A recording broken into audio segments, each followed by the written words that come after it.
My name is Welch, and you're watching episode 26 of the Then and Now Blading podcast with my old friend, Frank Stoner. I've known Frank since about 1996. We grew up skating together in Austin, Texas, and spent a lot of years blading all over the South. And yeah, great dude. He moved to Denver. We've been friends for a long time. I go visit him. I want to bring him on the show right now and talk to Frank. Frank, welcome to the show. How are you today? I'm good, Jan. Thanks. So it's been a while since I've seen you in person. I was seeing you almost every year in Colorado for the Colorado road trip after you moved there, and it was a lot of fun. Now, well, I think the last time I saw you was probably 2018 when I was there before COVID. Has it been that long? Yeah, I'd say so. Shit. That was the year that Rob Zabranik was in our car in Colorado road trip and made it. You remember that? um, did you ride with me? Oh shit! I already made Oh a no, mess. you all rode in some giant van that McVeigh had, right? No. That year was supposed to be just me, McVeigh, Jason Howard, and Jason Howard's girlfriend. And then Oh Rob shit. Z drove up with his friend randomly. The big van year was with everyone from Austin. It was like Oh Mason right, okay, and uh, okay. and Dallas guys and like tons of people in that van and Jared rented. But this was just supposed to be me, Jason, Jared, Jason's girlfriend, mellow trip. And it didn't end up being mellow at all. It was out of control. Rob's and Brandick antics. Yeah, So well, you got to get your heart right, right? that's right. That's right. So Frank, been going on with you? I know you've been living in Denver now for almost 8 years, something, 10 years. It's been a while. So I moved here the first time in 2005, I think, Uh huh. and then I left here in 2010, and then I came back in 2014. So we rented a house for 2 years, my wife and I, and then we bought this place 6 years ago. So just now in August, we've been in this house for 6 years. Okay, so 8 years. I was right. If you moved there in 2014. Yeah, yeah, that's right. So when I moved back to Austin in 2012, you were still living there, and I was like, back there from moving overseas. Yeah, go ahead. yeah, you were back there for moving overseas. You were living in Wells because you were Yep. doing a master's program there. Is that correct? Yeah, yeah. I studied cognitive linguistics. And you weren't skating when you were there. No, I didn't take skates. I had no room for them. Uh, we got married in August, and we moved like a week after the wedding. And my wife and I each had 2 suitcases, and I had to pay extra to bring a whole suitcase full of books because I had all these books I didn't want to have to buy a second time for grad school. Um, so yeah, I there was no way I could bring skates. Plus, there's nowhere in North Wales. It's really rural, and there's nowhere to skate. So that it would have been cool to go over to Manchester or somewhere, Mm-hmm. but I never had time for a skate trip. Did you meet any skaters out there, or are you just in your little bubble? Kind of in my bubble, I met a guy at a party one night who said he was a rollerblader and he could identify trick names. So I believed him that at least he was a rollerblader at some point, in the distant past. He knew what a unity was and he knew what a misty flip was. So it kind of dated him for when he knew rollerblading. But he was a guy I had no idea what it was. Just another guy studying linguistics, Oh and I wow, would never have guessed. that's got to Um, be pretty rare rollerblader that does linguistics. There can't be too many of them. well, I think he had only been around like for a year or two. He Oh, wasn't he wasn't like we were. right. Now, linguistics and trick naming. A lot of people refer to you as the go-to guy as far as trick naming goes, and I know you don't like that label, um, even though I you've don't written several articles yeah about it. I don't like it because it's not really what a linguist does. In the beginning, when I first showed up writing articles for one mag, I would get a lot of comments like, "Oh man, thank God you're here. You can solve these debates once and for all." And a linguist by training is meant to be a descriptive kind of personality where you're trying to talk about the thing. You're not trying to be prescriptive and tell people what they should and shouldn't say. That's more like maybe an English major would do that. Okay, I guess that makes sense. But in my view, the goal has always been communication. And so, one of the debates that I feel like I did a pretty decent job of attempting to settle was the Alley Unity versus Savannah debate. And at the time, this was maybe 10 years ago, I was saying, look, if you're talking to somebody and they're younger than 30, say Savannah. And if you're talking to somebody older than 30, say Alley Unity. And you'll get it right 99% of the time, probably. And really, if you want people to understand, you should speak the language that they want to that they understand, that they know. So, if you're talking to somebody who's been around for, 1,000 years like you and me, the 90s lingo is fine, but we can all code switch between the new stuff and the old stuff. Mm-hmm. So I don't know. I'm amazed at how violent some of those debates and discussions have gotten. I think it's people losing friendship. I don't really care. I don't care what you call it. Call it whatever you want. Even with renaming some of the tricks like they're doing now. I mean, like Star Grind and stuff like that. Star Grinds. I mean, call it what you want. If people want to call it Star Grind, that's fine. You call it porn star, it's fine. But like caring about what it's called, I don't know. I just don't care what a trick's called. You had Brandon Drummond on here, and I didn't watch that episode, but I've been watching Brandon Drummond for a while now, and he was the first person I think I ever heard say Star Grind, and I was like, does he not know what it's called because he lives in Australia? and then I started hearing it other places, and I was like, oh well, okay, maybe that's the thing. We'll see if it changes or not. But it's not my place to try to push anybody one way or another. I'm just trying to. It's a generational thing too. I think, like you said, there's over 30 and under 30, or most people probably under 30. Newer people probably call it Star Grind because that's what people are calling it now. But it's definitely. I don't really like the name myself, but that's just because not what I grew up calling it. Well, it's the way I heard it. It was Phil Riley called it a porn star, right? Yeah, Phil Riley called it a porn star. That's correct. To me, the coolest part about that was that it was named as a backwards trick. Mm-hmm. So there was a while when, if you take the word alley-oop to mean opposite of, and you say alley-oop porn star, there were people who used alley-oop porn star to mean forward porn star, which is incredible. Right. Certainly from a linguistic point of view. Phil Riley, actually.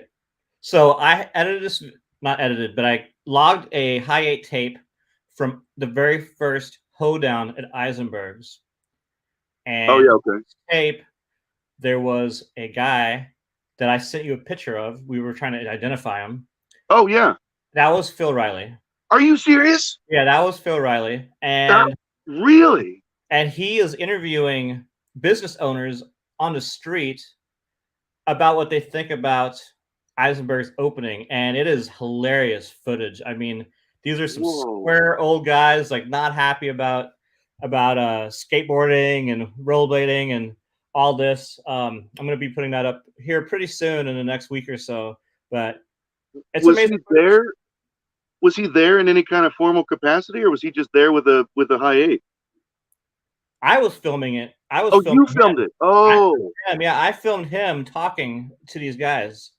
So it was the very first thing on the tape, and then everything else is just like Deion Anthony and Julio skating at the hoedown. Is that the one that made it to Scratch? Yeah, that's the one. That's the footage from that. Okay. Footage for Scratched. Yeah, that's right. So Scratched is a video I've been remastering. I don't know if you noticed, I remastered a bunch of old videos. I put them up on the channel. I have seen several. Tomorrow I'm putting up Last Call, which was a video I made in 1999 for my trips in Europe. That's a Europe one, yeah. Yeah, it had Albert Huey's first section, Benny Hermanos, bunch of dudes. So that is done. It's up on YouTube, waiting to premiere tomorrow at 1 p.m. Eastern Standard Time. So make sure and watch that tomorrow. But Scratched, I've been working on scaling that, but that was done in high 8, so it's even harder to scale than like the mini DV tapes. Yeah. And I had 2 masters of Scratched. Like, I'm going to be smart. I'm going to make 2 masters, 2 high 8 masters. One of them was recorded over with like other skating footage from like Oh no. 99. And then, so I'm like, oh shit, well, I got this other one. And the other one, like 75% of it was recorded over with spring break footage from South Padre Island. so I only have like low, like from the VHS tape quality footage. So it's like not quite as good as I wanted. And then that last like third or quarter of the second master, I was able to pull that to blend it in a little bit. But yeah, it's definitely a shame to have recorded over masters. I don't know how I would do that. There was some people in the chat. Let me see. Well, Megan's in the chat. Hey, Megan, that's my girlfriend. Thanks for watching. We've got Justin. Hi, Megan. Hi, Megan. Justin Thursday is, you've met Justin or talked to Justin? I think I've talked to Justin or maybe emailed or messaged back and forth. We've definitely been in the same comment threads before. Mm-hmm. I don't know that I've met him ever in real life. Justin's definitely, a tech guy. He does all the 3D printing. And that's something I'm going to want to get into you with a little bit later, is on the tech side of things, like about the cuff designs and different things like that. Then we've got K-Bar's brother in the house. Skeet, skeet.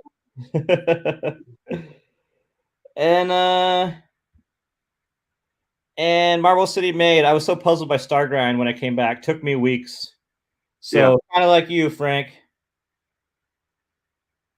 Yeah, it didn't take me weeks. I just wondered, is this politically correct, or is this something different? Like, I didn't know, but I think I first heard it from Brandon Drummond. Okay. And so I also had the bias against, like, well, this guy looks pretty young. I don't know if this is like, I don't know how many people there are his age who rollerblade. I just went to the Mile High Battle a week ago, and everybody's about to be 30, or they're already 40, or they're older than that. Anyway, I don't know. It was a mix of, I don't know this guy, Brandon Drummond. I don't know what he knows. I don't know where he's from. He sounds like he's from Australia. And I don't know how old he is. New Zealand, Frank. New Zealand. Oh, really? Yeah. Okay. So I watched a guy on YouTube from New Zealand.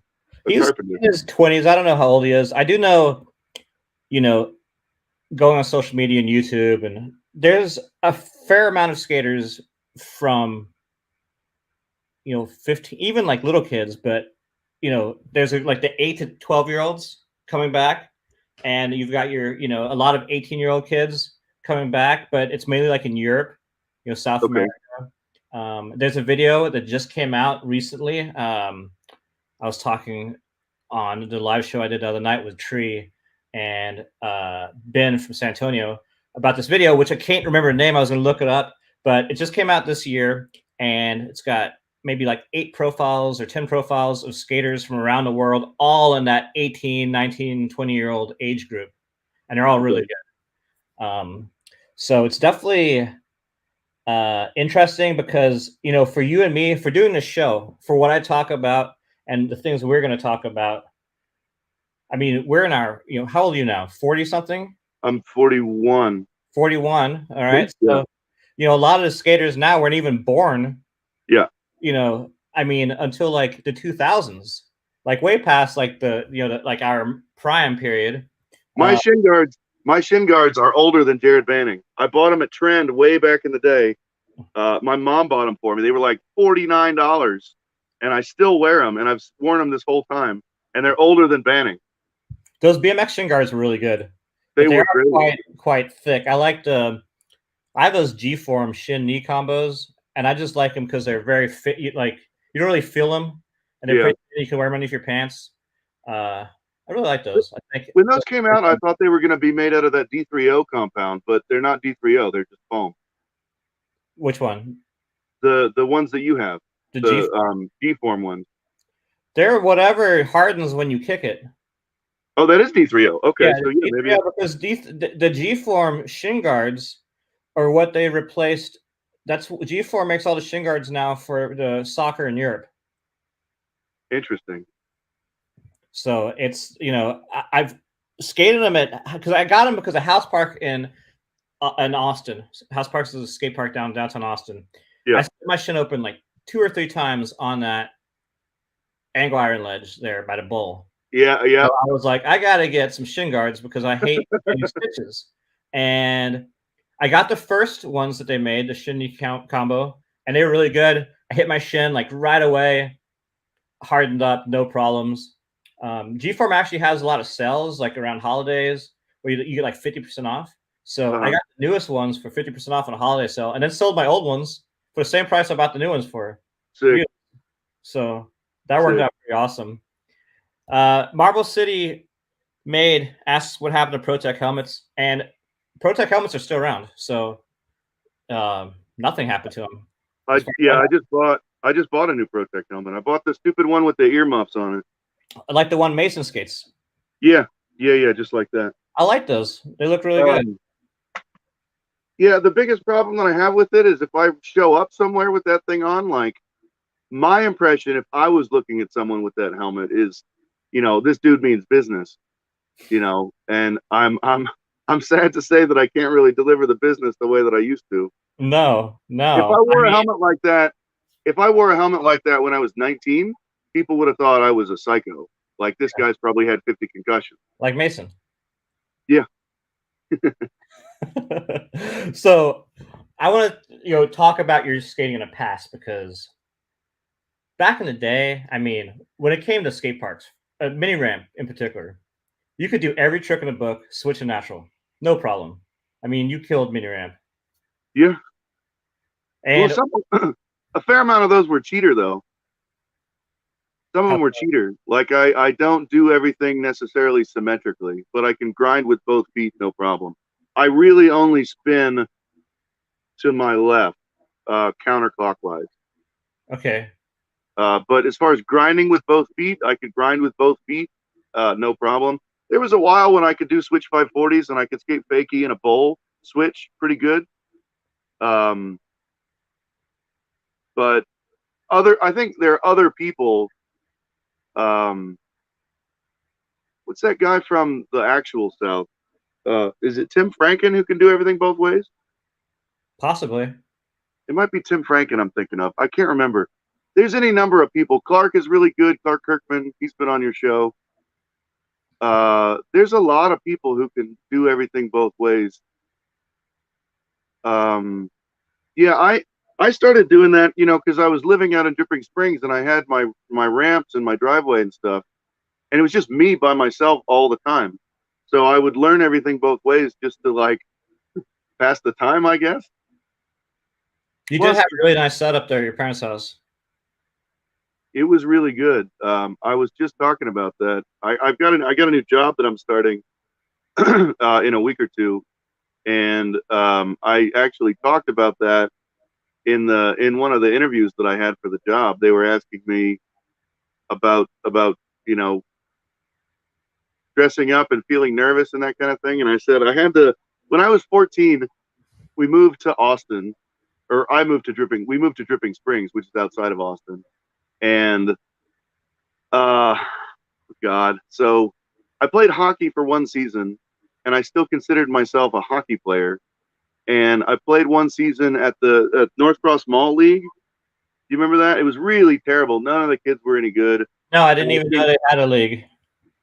They did, because I played in it. It was about, I don't remember how many. It was 12 games or something. It wasn't that long. And I did that right when I got there, and I thought it was terrible. And so I asked my dad if I could build a half pipe instead of using the hockey money, like have the hockey money for a ramp instead. And he said he would entertain the idea, and he had me put on my clip-on tie and go to his desk, which is currently my desk. It's this desk right here. and I had to do a presentation with my clip-on tie where I had to identify how much wood it was going to take, how much it was going to cost, how I was going to do the work, and then separately I had to demonstrate that I could use all the tools safely, which, knowing what I know as a carpenter now, none of those tools were safe at all. It was like, Mima and Papa's old craftsman saws and shit like that. It was really terrible.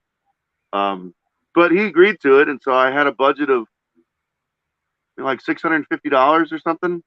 That's nice. Back then, that's quite a bit for wood. It was, and certainly back then. So I built a half pipe in the backyard, and then I later took it all apart and moved it to the driveway and made it wider and put a hip on it. And then I had an actual like a copy of the Bower box, like the original NIST Bower box.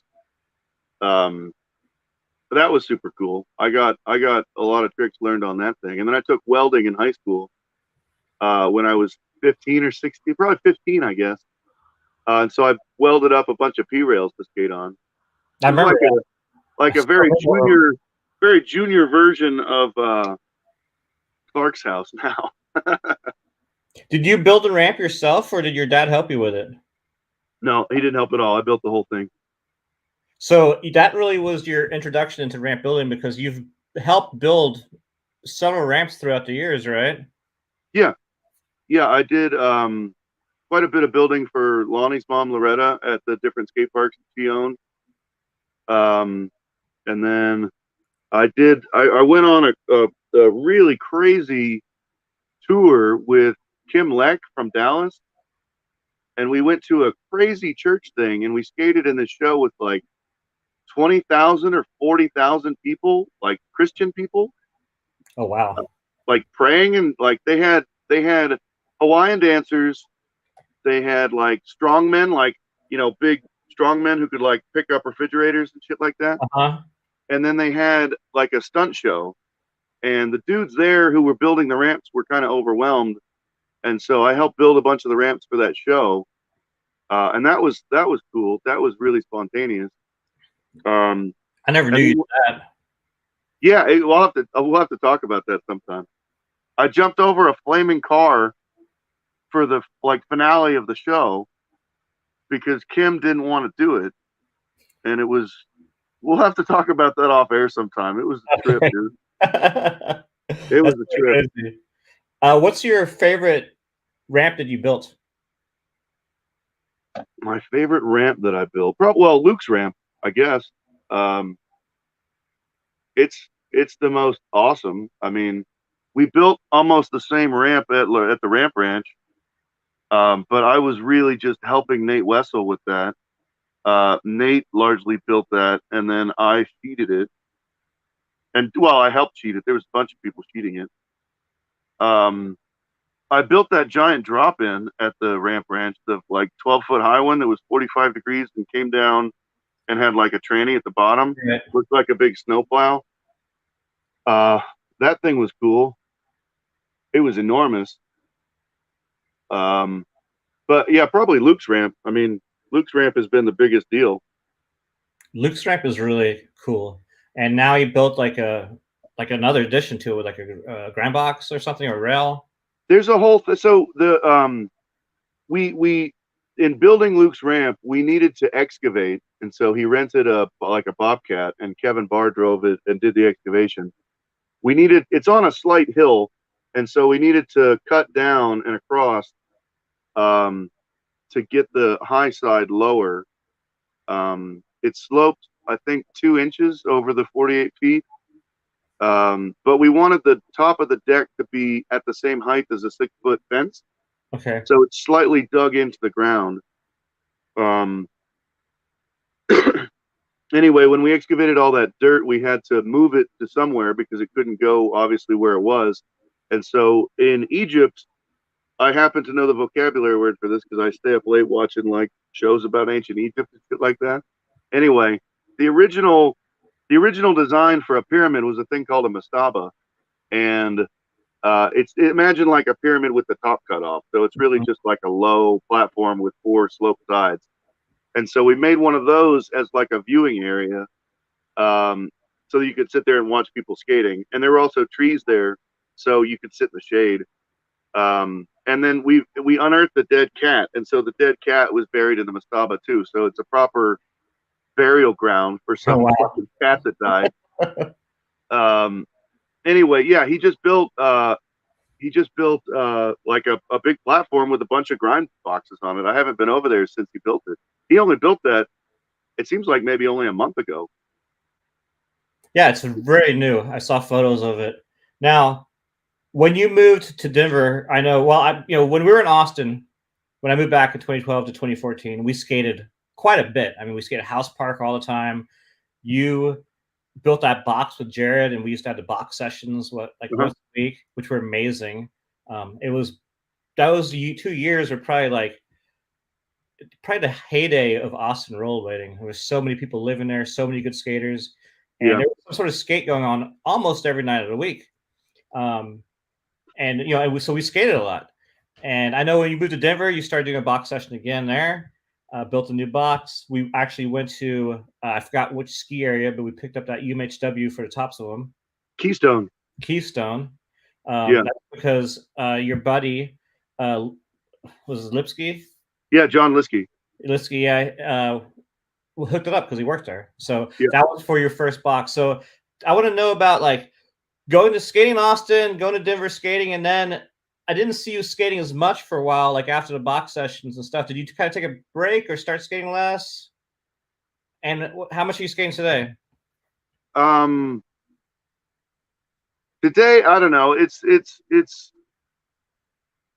maybe today probably maybe as much as once a month, maybe not quite once a month. I'd like to be skating more. We can maybe come back to that. I would like to be skating more, and I'm hoping with changing my job, I may be able to skate more in the future. That's part of it. So as far as Austin, I would consider the box session era when you moved back and I moved back, and we kind of got the old band back together. I would consider that like the second or third heyday. To me, the original heyday would have been the old school bell tower sessions. Okay. Way back in the day when we'd meet on Cesar Chavez and Colorado at the bell tower, and there would be like 30 or 40 people would show up for that. Yeah. And we'd go skate Radisson and then make our way through downtown and go Spaghetti Warehouse, Convention Center, Sea Bench, all that old school stuff. And then some random parks and things we'd find randomly. So I would call that the first heyday. And then the second heyday to me was probably a couple years after that when Loretta built the first skate park. Yeah. I would call that like the second era heyday. And then I was largely gone for any other heydays that would have occurred in my absence. Because Mason was still there. All kinds of people were still there. Jason Howard was there off and on. There's all kinds of. Anthony Medina was there. He held it down forever. Where Anthony also quit though for a long time. Who? Medina. I don't know about that. Yeah, he quit for like 7 years. Oh, okay. I never knew that. Yeah, he quit like a while and then came back into it. And when he came back into it, he came to San Diego to one of those ESCO comps. I saw him there. Okay. Yeah, so he took a break from it for a while. People held it down during that period because I moved to San Diego in 1999.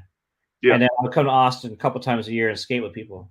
So the people who were there in Austin that I would skate with when I came back, there wasn't a lot of skate. The scene wasn't very big then, but you had Jason before he moved to Houston. He moved to Houston for a while, which that's another story because nobody moves to Houston, right, from Texas. Houston moves to Austin, and then they move out of state. If you live in Austin, you move out of state. You don't move to Houston. But he did. So he was an anomaly. But Shannon Rogers, with Mason and Be Free and Zach Gutweiler. Yeah. And Jay. Jay's been there the whole time. And Jay. And so you had them, holding it down. You had, you know, some other people. There was, you know, what's his name? Dench. Oh yeah, Dench was around that whole time, and he's, you know, a shredder. And look, yeah. Jason Vince is so Howard bad. is in the chat. Jason Howard, Jason J Ho, what it do? what up, dude? H Town represent. Woo! H Town, lol. So yeah, I always gave Jason shit for moving to Houston, you know. And when he was in Houston, he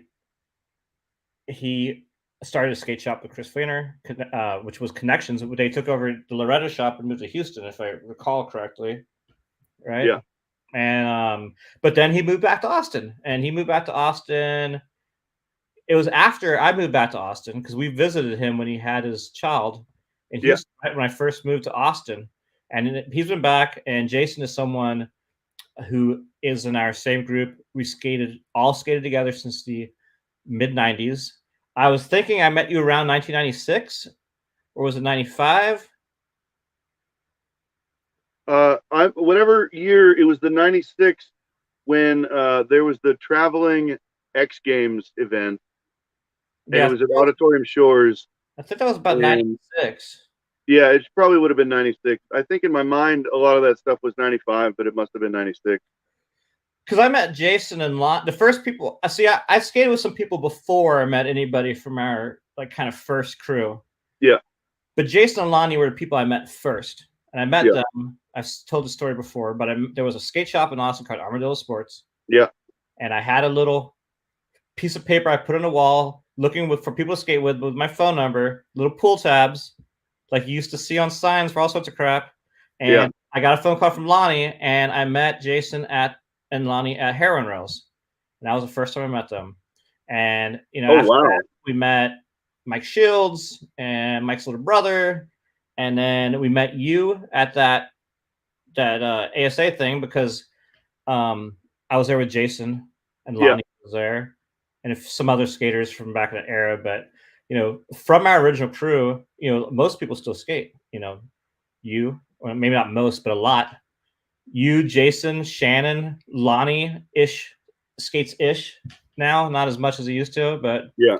I talked to him and he's trying to get back into it. Okay. And then, you know, Aunt Medina, he was around back then. Yeah. Oh yeah. And Jay. Yeah. Jay was around forever. And McVeigh, you know. And McVeigh was around forever too. Yeah. So there's a lot of and then there's some people that pop up like Seth. Seth is still blading. Seth Grunderson. Yeah. Gunderson. Yeah. Seth. No, Gershowitz. So Gershowitz. I was Gunderson. Oh, wait, no.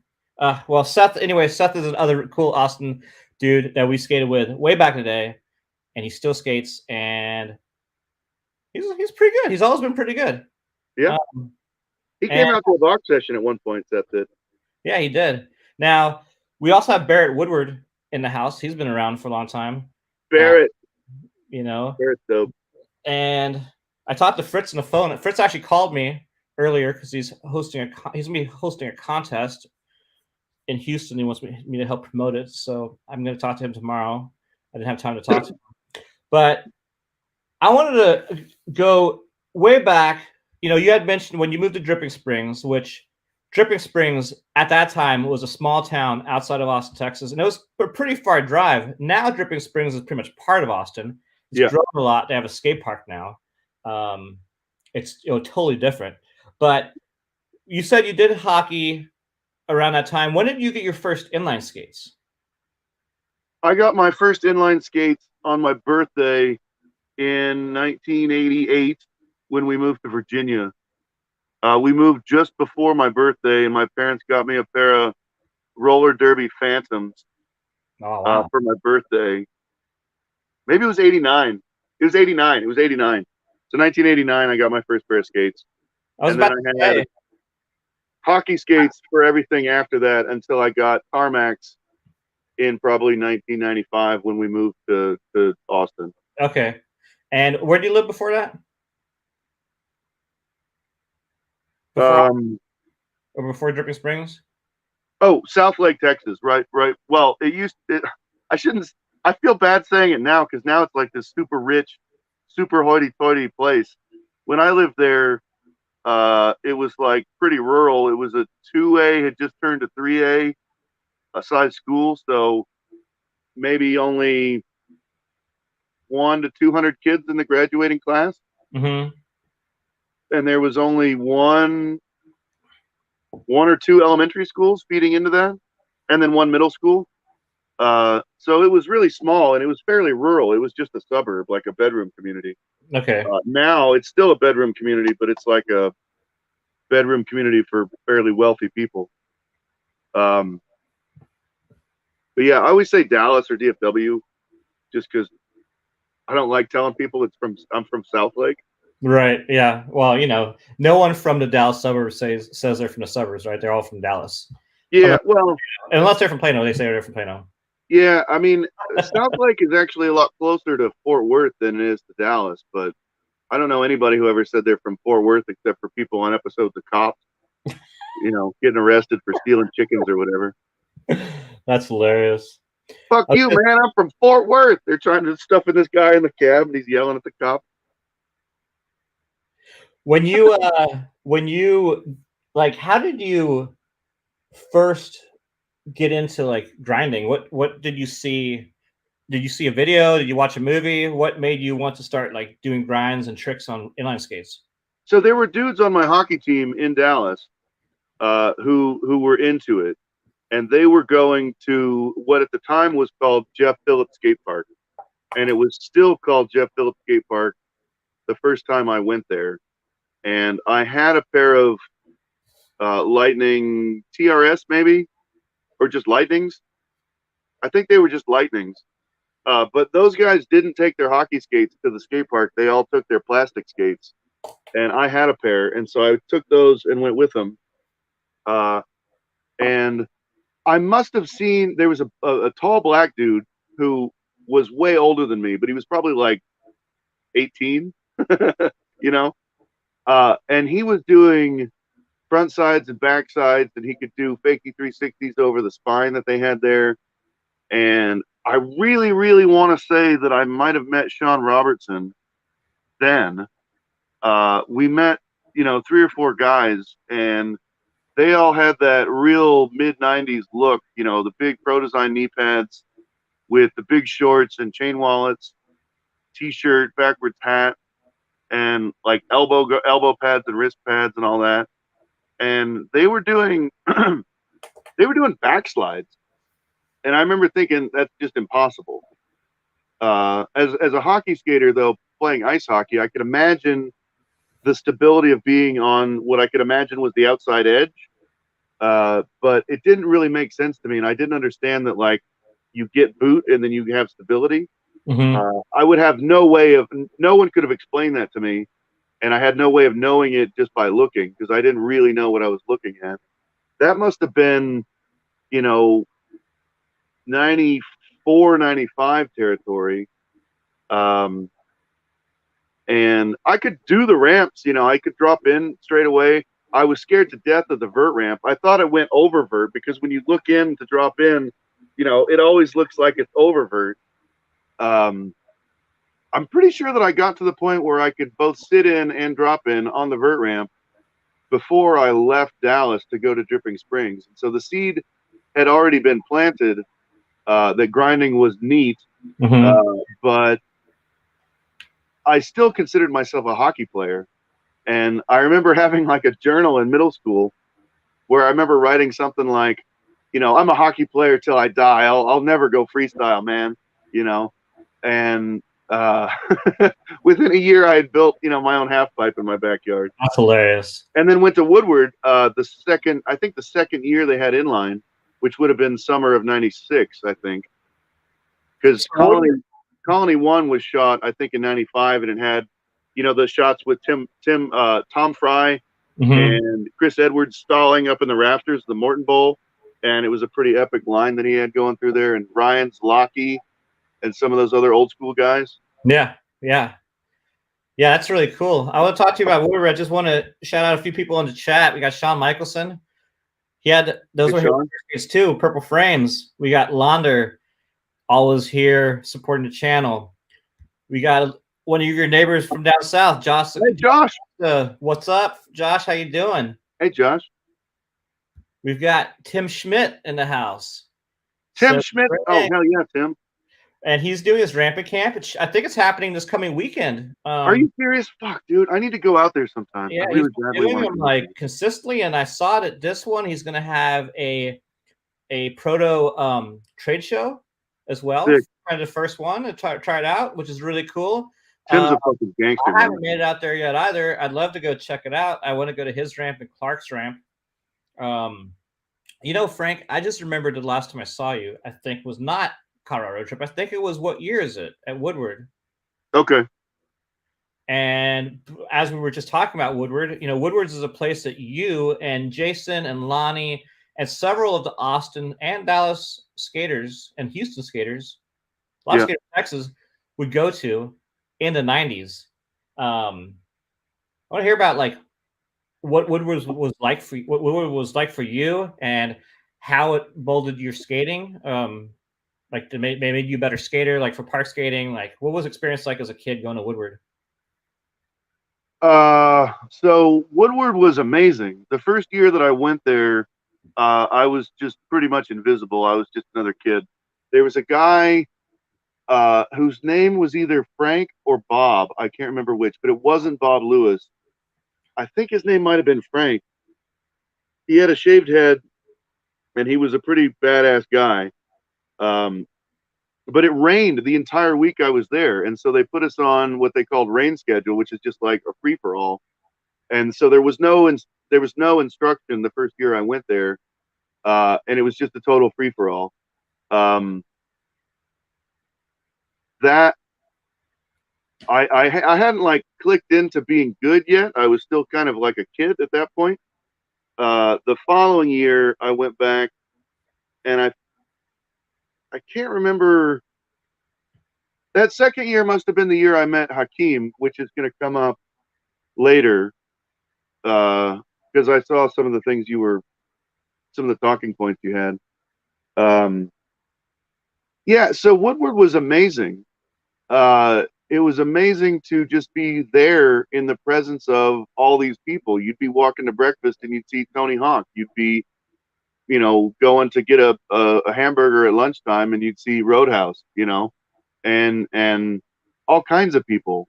My first year, I met Dave Payne, and I met Tom Fry, and those guys were both already legendary to me because of who I looked up to in skating. Back in the day, my favorite skaters were probably Tom Fry and like Brian Bell. I guess we could come back to that. Just keep this about Woodward. It was probably the third year that I went back that we had Lonnie and Jason and Fleener and Grant and maybe Eddie Rubio and Dane. Mm-hmm. I can't remember. I feel like those dudes would have been there. Yeah, they were there. And then we went for a couple more years after that before we were all 18 or 19 and couldn't go as campers anymore. It was really amazing. I mean, the ramps were incredible. Everything was huge. A lot of kids back then would kind of, that's sort of a face-saving maneuver, I guess. They would talk about how they're really good at street and they're not good like ramp skaters. And John Liskey and Mike Falcone and all the other guys who were staff, we're kind of sick of hearing that. It's like, well, look, you didn't come to street camp, you came to ramp camp. So it's time to learn how to skate the ramp. Jeff Laredo was a great instructor there. One of my first years, I had Dave Kolash as an instructor, and we were already better than he was at that point, for the most part. Not nearly legendary like he was, but we were doing true spin fish brain, and he was still doing Mizu. So he just sat there eating ice cream, watching us skate the whole time, and he'd take us wherever we wanted to go, and that was super fun. I met at one point all the guys from the FR team. There was like Dayton Coopersmith and Gil Velasquez, and a bunch of those guys came out. And, Fast Shoes had already come out. So I knew that all those guys were like amazing, especially Gil Velasquez. But I don't know that he'd ever been on a ramp before in his life, because he's like a straight up, street guy, street rat. It was really fun. I feel like I'm kind of bouncing all over the place, but Woodward was really amazing back in the day, and it had that kind of heyday feel about it, because there was all these legendary people. You see, Tom Fry, standing in line to get a hot dog next to you, and I mean, I got that first year, I got my picture taken with Tom Fry and with Dave Payne. All right. And I think I showed the picture to Dave, and he was like, "I have no idea which kid you were." Oh, of course not. He had dealt with so many kids back then. There was like 600 inliners a week back then. Yeah, it was insane. Very insane. What was it like going back? For what year is it? Did you catch up with any people you hadn't seen since those early? Yeah, I mean, I hadn't seen most of those people. I hadn't seen Mike Falcone and his wife in a long time. I came out one of the times I came to see you in San Diego. I saw Mike and Steph out there, but I hadn't seen them together in a long time. I hadn't seen Tim Adams in like forever. I got to see Tim. I got to hang out with K-Bar, from here, Kevin Barr and his brother Skeeter. And that was a super fun trip. Skeeter was snoring terribly in that cabin. It was brutal. But Clark Kirkman and Casey Norris and all those guys. Mm-hmm. And then just a whole bunch of random people, that I wouldn't have necessarily kept in touch with. But you see them again and you're like, hey, it's been 20 years. How you been? Right. That's pretty. And everybody's completely moved on with their lives. It's neat. It's really nostalgic. Really, really nostalgic to go back there for that. Yeah, it was a really cool event. I'm glad I made it. It was definitely. I would never go back there and stay in the cabins again. I would definitely get like an Airbnb, because I was next to New York City, and they were partying the entire time. Yeah. Well, our cabin was pretty tame. We thought there was going to be a bunch of people in there, but it was like me and Skeeter and K-Bar and either one or two other dudes or nobody. I can't even remember. But it was tame. We were asleep by 10 o'clock every night. We got Launder says, if I ever get married, which probably I won't, I would like to change my last name to Stoner. Do it. There's not enough stoners. There isn't. I've only known one other stoner, and that was Ryan Stoner, who also rolled. And funny story is, there was a skater from Louisiana who did long. He did BMX. His name was Stoney Doucette. And Frank and Stoney flew together. Was it to Woodward? Yeah, to Woodward. So they flew together to Woodward. You can tell the story from here, Frank. Yeah, so we didn't fly together. We'd connected at the same place. We'd connected in wherever, Atlanta or someplace. And we both had to check in for the next flight. And, we're both there, and I sent it back with our skates on the back and like, hey, are you going to Woodward right now? And he's like, yeah. So we went up to the counter and we started talking and everything. And we both handed our driver's license or passports or whatever identification to the lady. She's like, wait a minute. You're Stoner and he's Stoney. You're kidding me. You kids need to get the fuck out of here. She was going to not let us on the plane because she thought we were faking it. That's so funny. And yeah, that would have been, really good. All those Louisiana guys were there all that same time too. Yeah. Stoney and Brady and Pat and God, I wish I could remember all those guys. I could see their faces, but I can't remember all their names. Stoney, his dad was a really good chef from Louisiana that wrote a bunch of cookbooks. And Stoney's also a chef. And I don't know if you know this or not, but in the Intellect, or in the Ramp Ranch days, which is the skate park that we had mentioned that opened in 97, right? 97, yeah. Lonnie Gagos' mom, Loretta, opened it. There was a little child that rode BMX. His name was Chase Hawk. Oh, yeah. He ended up becoming one of the best masters in history, still is to this day. Very, very, very good skater. I mean, not skater, BMXer. Yeah, biker. Stoney ended up becoming his personal chef. He would travel with Chase and cook his meals. And that was Stoney's job. Whoa, I didn't know that. So he's the only like athlete I know in extreme sports who actually has a traveling personal chef that goes with him. But I guess when That's you start a amazing. sponsor, that's what happens. That's Uh, amazing. I wanted to go back. You had mentioned your favorite skaters were what, Tom Fry and Brian Bell. Is that right? Well, from back in the day, From back in the day. Um, what skaters had the biggest influence on you and on your style?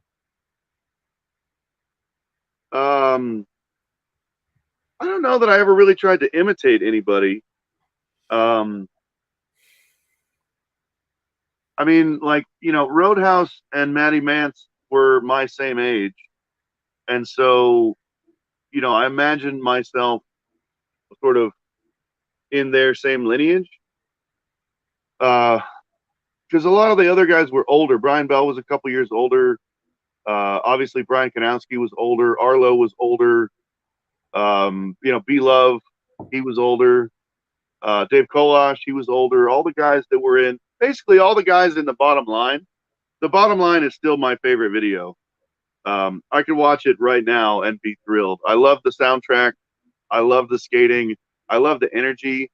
Uh, that the bottom line is the first video I saw. They probably had it playing either at Jeff Phillips Skate Park or at Rapid Revolutions, just on one of the TVs. Mm. And I saw that, and I saw Dare to Air, and Dare to Air already felt pretty old when I saw it the first time. Like the guy in the skate shop would like go and put a VHS in the thing because he knew rollerbladers were there. Uh, I guess as a courtesy, you know. Um, and I think that skate park up in Dallas, it was probably dying in one way or another. And so there really wasn't all that much hostility towards rollerbladers. And so I didn't really know that there was a bias against us until sort of way later. Are you talking about Rapid Revolutions? Yeah, it was called Jeff Phillips Skate Yeah, Park it was Jeff before. before that. Yeah. And when it was in, there's a couple of clips of a couple of different people in the bottom line from Jeff Phillips Skate Park. And I'm pretty sure at that time it was still called Jeff Phillips. It wasn't until later that they changed the name to Rapid Revolution. And I don't know the story about when did Jeff Phillips die and did that have anything to do with it? Because I remember for like a month it was called Jeff Phillips Memorial Skate Park, and then it became called Rapid Revolution. So I don't know if somebody bought it from somebody else or how Yeah, that I'm all not went sure down. what happened with that. I know that during that period, Rapid Revolutions closed not long after Eisenberg's opened. So, but there was that period when we would go to Dallas. One of them was probably on a Blueberry Hat tour, which we can go into it shortly.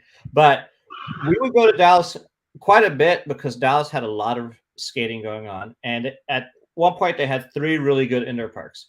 They had Rapid Revolutions, they had Eisenberg's, and they had Freestyle in Kinnendale. All Oh of them yeah, wow. far apart from each other. Yeah, like 40 miles apart each. And if Jason Howard is still in this chat, I recall him getting in the trunk of the car at Rapid Revolutions because there wasn't room in the car and riding all the way to Freestyle Skate Park. Oh my God. That's a memory I have. Jason, is this a true memory? If it is, let me know in the chat because I totally feel like that happened. And one thing about like back in the day in Austin skating, I This was was Jetta. pretty much the oldest out of everyone by a couple of years. So I had like the driver's license in the car, and I would drive everyone around. They would get like dropped off downtown by their parents or whatever. And I had this '82 VW Jetta Yeah. that we would squeeze like 8 kids into, and not just 8 kids, but 8 kids with full pads and flyaway helmets, super stinky. Yeah. You have stuff 4 kids in the back. Like Jason would lay across everybody. You'd have somebody in the passenger seat, somebody like in the floor in the passenger seat. Little crazy days. You were part of the flyaway crew, right? Yeah, I had a flyaway helmet. My sister had a crush on Christian Slater, and she was constantly watching Gleaming the Cube. And in the climactic scene of the movie, spoiler alert, he's wearing a flyaway helmet. And one of the things is that his mom in the movie, the mom, bought him the helmet, and my mom had picked up on that, and so she bought it for me, thinking if she bought me that, then it was cool looking and I would wear it. Was the thing. I always wear a helmet now, but I didn't, obviously back in the day. But yeah, I had a flyaway helmet for sure. So ugly. I had one too. I think everyone had them, and people had wore them in the car too. So it was like everyone was really. Well, there was nowhere else to put it. I mean, the most space saving place would have been on your head. If you had 13 helmets on the ground, you wouldn't have any place to put your feet. So the best skater during that time, that early days, that did like the biggest rails and kind of tech tricks was Mike Shields. Mike Shields was a really good skater, and he wore like Pro Design knee pads. Everybody had Pro Design. So Pro Design knee pads with Pro Design elbow pads for shin guards, like elbow pads on his elbows and then on his forearms, and like he was covered in pads. Yeah. It was I've never seen anything like it to this day, but he was incredible at skating. And he was, yeah. I mean, to me, like you were there before that, and I didn't meet you guys until a lot of that crew had kind of coalesced. But by the time I got there, to me it was Jason Howard and Mike Shields were like obviously the two best, and kind of competing or on a parallel track. Because the first time that we all skated together, Jason did the Blue Dragon, and that was the first time I'd seen anything like that, and I thought it was just amazing. Some dude gave him $5. He like fluttered it down from the bridge and gave him $5. Probably that clip might be on one of your high 8 tapes someplace. Right, so I mean, Jason far surpassed Mike in skating. Well, Mike didn't last much longer than that. Mike was already a has-been by the time we were his short period. He did those rails in Corpus, those downtown, uptown rails. Like backslid those in like '94 or whatever. Yeah. He early on did some pretty gnarly tricks, but he wasn't around very long. Jason stuck around, and Jason, destroyed like every spot in Austin. Yeah. Which was awesome. And Jason still shreds it. Yeah, absolutely. Absolutely. And Jason also confirmed that he did sit in the trunk from Kinnendale, or from Rapid Rose to Kinnendale, which is a good hour and a half with traffic. There's always traffic in Dallas, right? I mean, he could have fucking died back there. Jason, well, it was definitely a good thing we didn't get pulled over. Don't want to have a kid in the trunk, right?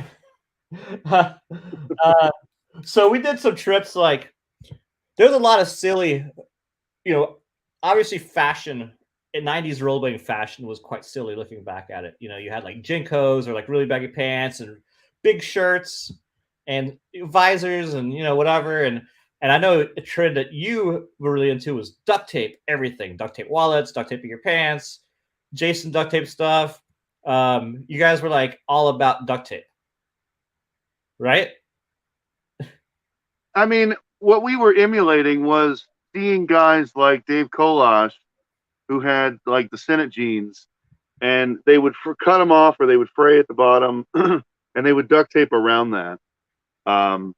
And it's such a like middle school era embarrassing thing that we were emulating. And duct tape wallets, that felt like more of a stunt, I guess, rather than. Jason even duct taped his skates that he got. Some sort of rollerblade skates. He got some new ones and duct taped them. Like just put duct tape on them for decoration? I'm pretty sure it's like to, keep them fresh. Well, if you keep the duct tape that in the chat right now. Did you duct tape your skates, Jason? Let us know. And Jason is somebody who's I'm gonna be getting on here as well in the near future. Now, yeah, we got to hear from J-Ho. Jason has a lot to say, and he's been around. I mean, Jason, rode for Razors, so I got to skate with him quite a bit in Texas. And Jason says, true. He duct taped his skates. Lightning as they were. The thing I always remember about Jason was like we would be waiting for Jason to go, and either his mom or somebody's mom was going to take us and drop us off downtown, or we were going to take the bus to get downtown. But he would always match his T-shirt color with his shoe, like skate laces color. And we're like, dude, we're trying to leave, you know, do that in the car or whatever. And he's, no, fool, I got. Yeah, you had that like the Charlie Brown shirt, like the yellow and the yellow. Yeah. Like if he's wearing a yellow shirt, he put yellow shoelaces in the skate. And kind of he's the one who inspired Vinnie Minton. It must have been. I'm sure that's true because Jason. I mean, Jason was killing it before I ever heard of Vinnie Minton. And Jason as well originally grew up skating in the Bay Area, so. Oh yeah, that's a good connection. Yeah, with Robert Guerrero, Robert Guerrero's back by me now, so I'm supposed to hang out with Robert again sometime here in the next week or so. Do a follow-up interview with him from when he was here last time, which was before he went to Europe to work at blading camp, which he did that all summer. That's rad. Well, yeah, you'll see Rob before I do, so tell him I said what's up. I will do. Now, we're going to go back to Austin one more time. And what was it like for you growing up in Austin, having Austin as your city to skate? Obviously, Austin's changed quite a bit since we were there in the 90s, 2000s until today. But what was it like? What was Austin like for you back then? And were you just happy to have Austin as your city to learn to skate in? Yeah, absolutely. I mean, I thought that the spots were amazing. The street spots in particular. I was bummed that, you know, there wasn't a skate park there. There was that one that you and Colin did that was in that parking lot by Auditorium Shores. And it got torn down. And it got torn down a month later or a week later. Or yeah, we picked up that mini ramp and brought it down there. And yeah. You know, there was never a park there, and so that was a bummer. And for a brief period of time, my driveway setup would have been among the better stuff that was there. Corey Thornhill had a vert ramp that we went to. Yeah, we did good at that. And then those other dudes, Jason skateboarder. Jason Schmalley. Him and that other guy who worked for Loretta for a little while. Kerry Jackson. Yeah, they had that mini ramp that was pretty sweet. Well, one thing I'm going to interject: Austin, Texas, back in the 90s was the mecca for BMX. Yeah. US, that and like someplace in Pennsylvania, but everybody was there, and also skateboarding was really big. And as I mentioned earlier, I was a little bit older than all the rollerbladers, so most of my friends were skateboarders and BMXers, and I also skateboarded and BMXed a little bit. But you know, at nighttime I go skate with like the skateboarders, and during the day we go to night jumps, whatever. So I knew them all, and there was a ton of backyard ramps in Austin, and we were able to skate a fair amount of them. There was a period we would just go different ones, some of them just once, but all the skateboarders and BMXers were all pretty open to letting us skate back then, you know, which was always really cool. I don't think that would have been the case in a lot of cities in America at that time. And in Austin, you know, you had mentioned that there was no parks, like backyard ramps. I like the backyard ramp scene even better than actual skate parks, you know. Well, I mean, you're never going to get all the same stuff though. Like a backyard mini ramp is awesome, but we all wanted a Bower box, right, a down rail, launch box, you know, spine ramp, bigger stuff like that. And you know, no one had, you know, what Luke has now, what Clark has now, what Schmitty has now. Nobody had anything in that ballpark. I mean, it's not even close. Somebody building a 4-foot tall, 16-foot wide mini ramp is awesome. But it's nothing compared to the skate park. I mean, just the ramps. I mean, the ramps that we had at Intellect and then later at the Ramp Ranch, you know, were amazing. I mean, those are some of the best ramps I've ever skated. Yeah, but so mainly the Austin scene back in the day was street. Mm-hmm. And I always gravitated towards like big rails. You know, I looked up to people like Brian Bell, and the idea of doing a soul grind down a 20 kink rail sounds awesome to me. You know, the idea of skating ledges and doing alley fish brain on a ledge didn't seem all that impressive to me.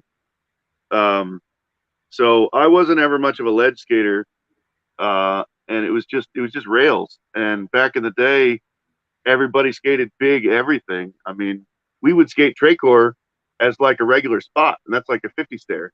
And we would skate Travis High School, which was also another 50 stair, as a regular spot. And Radisson, Kink Rail, and the Blue Dragon, we would go skate as one of the first stops every weekend. So it was nice. I felt like one of the things that was nice about it was that I felt like in the middle, there were people who were older than me, like you and Cullen, who were nearby, and so I felt safe.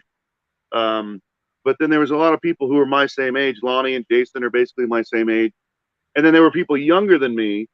So like I felt sort of neatly in the middle, and so that was something that was safe. Also, my sister was kind of a wild child, and so she had kind of run my parents ragged before I came of age. And then by the time I was a teenager, you know, I wasn't chasing girls. I wasn't on drugs. They didn't really care what I did. They just wanted to make sure I got home safe. And so, you know, my curfew was I say what time I'm going to be home, and I have to be home at that time. And that was pretty easy to manage. So the Austin scene was a very good scene to grow up in. And we had a lot of good skaters and a lot of good friends there. And so it was just lovely. I would describe the whole experience as lovely.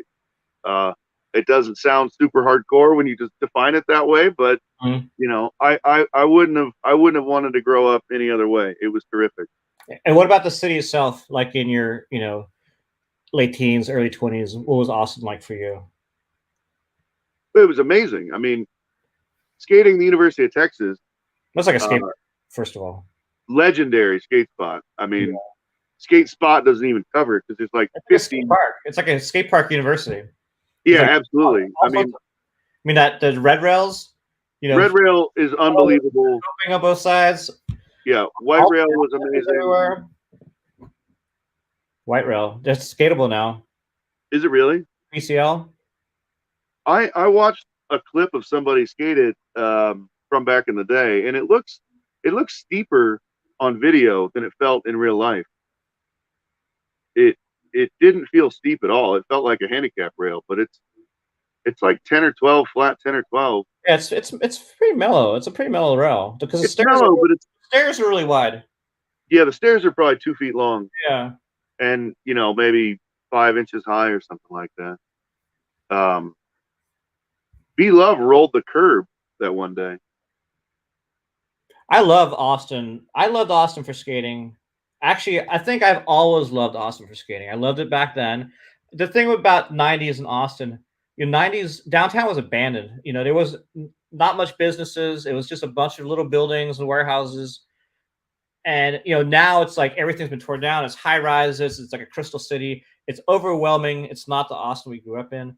But at the same time, they did a great job with like trail building because, you never really got into the big wheel blading. But, for me, all the trails, there's separate bike paths everywhere. There's trails that go out to the suburbs. There's trails everywhere, which is great. We did the night skates. Skates are so much fun to skate in Austin at night.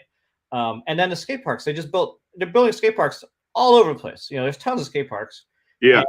And that's, the skate park thing. People ask me all the time, like, do I think rollerblading is going to die again or whatever? Well, I feel like obviously rollerblading is a different place today. Back when we skated or rec skaters were skating back in the 90s, there wasn't the trails, there wasn't the skate parks. Now there's a lot more places to skate, safe places to skate. You don't have to quit because there's no place to skate. You got plenty of places to skate. So I feel like some of those things are going to keep the sport alive, or keep people in it longer than back in the day. Yeah. Well, also, like just by the numbers, the population of like Greater Austin is like 2 million now. Mm-hmm. And when we were kids there, it was like 250,000. Yeah, it was small. I mean, it's 8 times bigger than it was. You know, there's roads that weren't there. It was just like farmland. Like you hear your parents talk about, oh, I remember when that, that building used to be old farmer so and so used to have cows over there, and now it's a highway. Oh, where my Or parents' house was pretty much outside of town. You know, what's and that? where my parents bought their house was pretty much outside of town. Like, Oh yeah, yeah, yeah. like, it's only 10 minutes from downtown, but it's now it's like central Austin. When Yeah, oh yeah, big time. like, North Austin. My parents' old house there's just sold for $1.2 million. Oh yeah, I wouldn't doubt it. Can you imagine that? That's insane to me. Your aunt's house in Clarksville's got to be worth a ton if she still has that. She does, yeah. They actually, she and my uncle were just here. They were on their way up to see my cousin in Seattle or outside of Seattle, and they are either done with or in the process of getting their house classified as a historical home. Okay. This is a old school fact that no one but someone from Austin back in the day will recognize. But the concrete sidewalks all over Austin were made by a concrete contractor named Maffrais, Maffrais, I think. And his stamp is all over town in the sidewalk. If you're drunk and you fall on your face, you're liable to fall on a Maffrais sidewalk. And he lived in my aunt's house. Oh, really? And he built it in 1920. Oh, wow. And so most of the sidewalks that were still there with his stamp on it were built in like 1930. Oh, that's really cool. Yeah. So that's one of the main reasons that they were able to get their house classified as a historical home or whatever. Yeah, I just saw that the Now's Pharmacy up the street from there just closed down. Oh yeah. But that neighborhood had some good skate spots as well. It had the curved John's rail that Jason Howard shredded the shit out of. I was just thinking that. I'm thinking I maybe only ever did Stolen Royale down that rail. It's a gnarly rail. It wasn't that bad. Yeah, I mean, it's like an angled. It's got like the crossbars, or not the crossbars. The supports. Yeah, the supports are angled like this. Angled. So if you come off far side, then you can totally wreck yourself. Yeah, but there was such a hill, you would never hit those. I mean, the biggest threat is the sign. As you're coming around the corner, you get fucking rinsed on that sign. But yeah, that was 20 or 30 stairs, super steep, and like a 90-degree curve straight down. That was really cool. Yeah, that's like 4 blocks from her house. And I still see people skating it. So to this day, that's the one thing.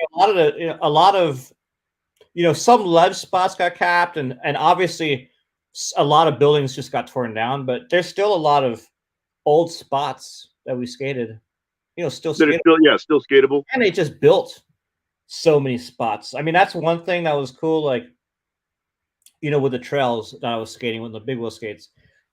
I found so many new skate spots just off those trails because there had to be new schools and like whatever that we would go skate at. We go back to a couple of questions in. Wait. Let me interrupt. Okay. Let me interrupt because somebody who's in Austin needs to go and tell us if Bird Shit Rail is still there, because your audience should know that you fucking slayed Bird Shit Rails. There was 2 rails in a row on a weird staircase just up the river from what we called Heroin Rail, and it was probably like 7 or 8 or 9 stairs, maybe 9 stairs, maybe even 10 stairs. Maybe it was 9 and then a 10. So you do the one, and then there's a quick landing and a turn, and then there's a second one. And you must what video was that, scratched or? It was America's Army. America's Army. Okay. Rocket Macchio on Rocket Macchio and Acid and Soul. And but I also did half cab Rocket Macchio at the top one, but it's not on back Nugan maybe or something. No, not Nugan. I mean, there's never really been. No one ever really filmed me when I was skating very much. Yeah, that's footage. I filmed everybody at the skate park, but nobody ever filmed me. I have a photograph of you doing a backslide down the 8 stair at the convention center. I will find it and I will send it to you. Oh yeah, that would be sick. I want to see that. It's like full, like you had the Senate pants on, You had your crazy red hair on top. Pretty good beard, not today's beard, but pretty good beard going. And it would have been, I think, in your majestic 12s. Okay, yeah. But I have a photograph I look. somewhere. It's in this house. It's probably within 10 feet of where I'm standing, because behind me, I put these cabinets up, and there's like just boxes of old stuff in there. And then I've got my tubs. You can't see because it's dark. For anybody wondering, I turned the lights off in my office because the glare on my glasses was terrible. Because I've got a light bulb right above me, and it looks way better.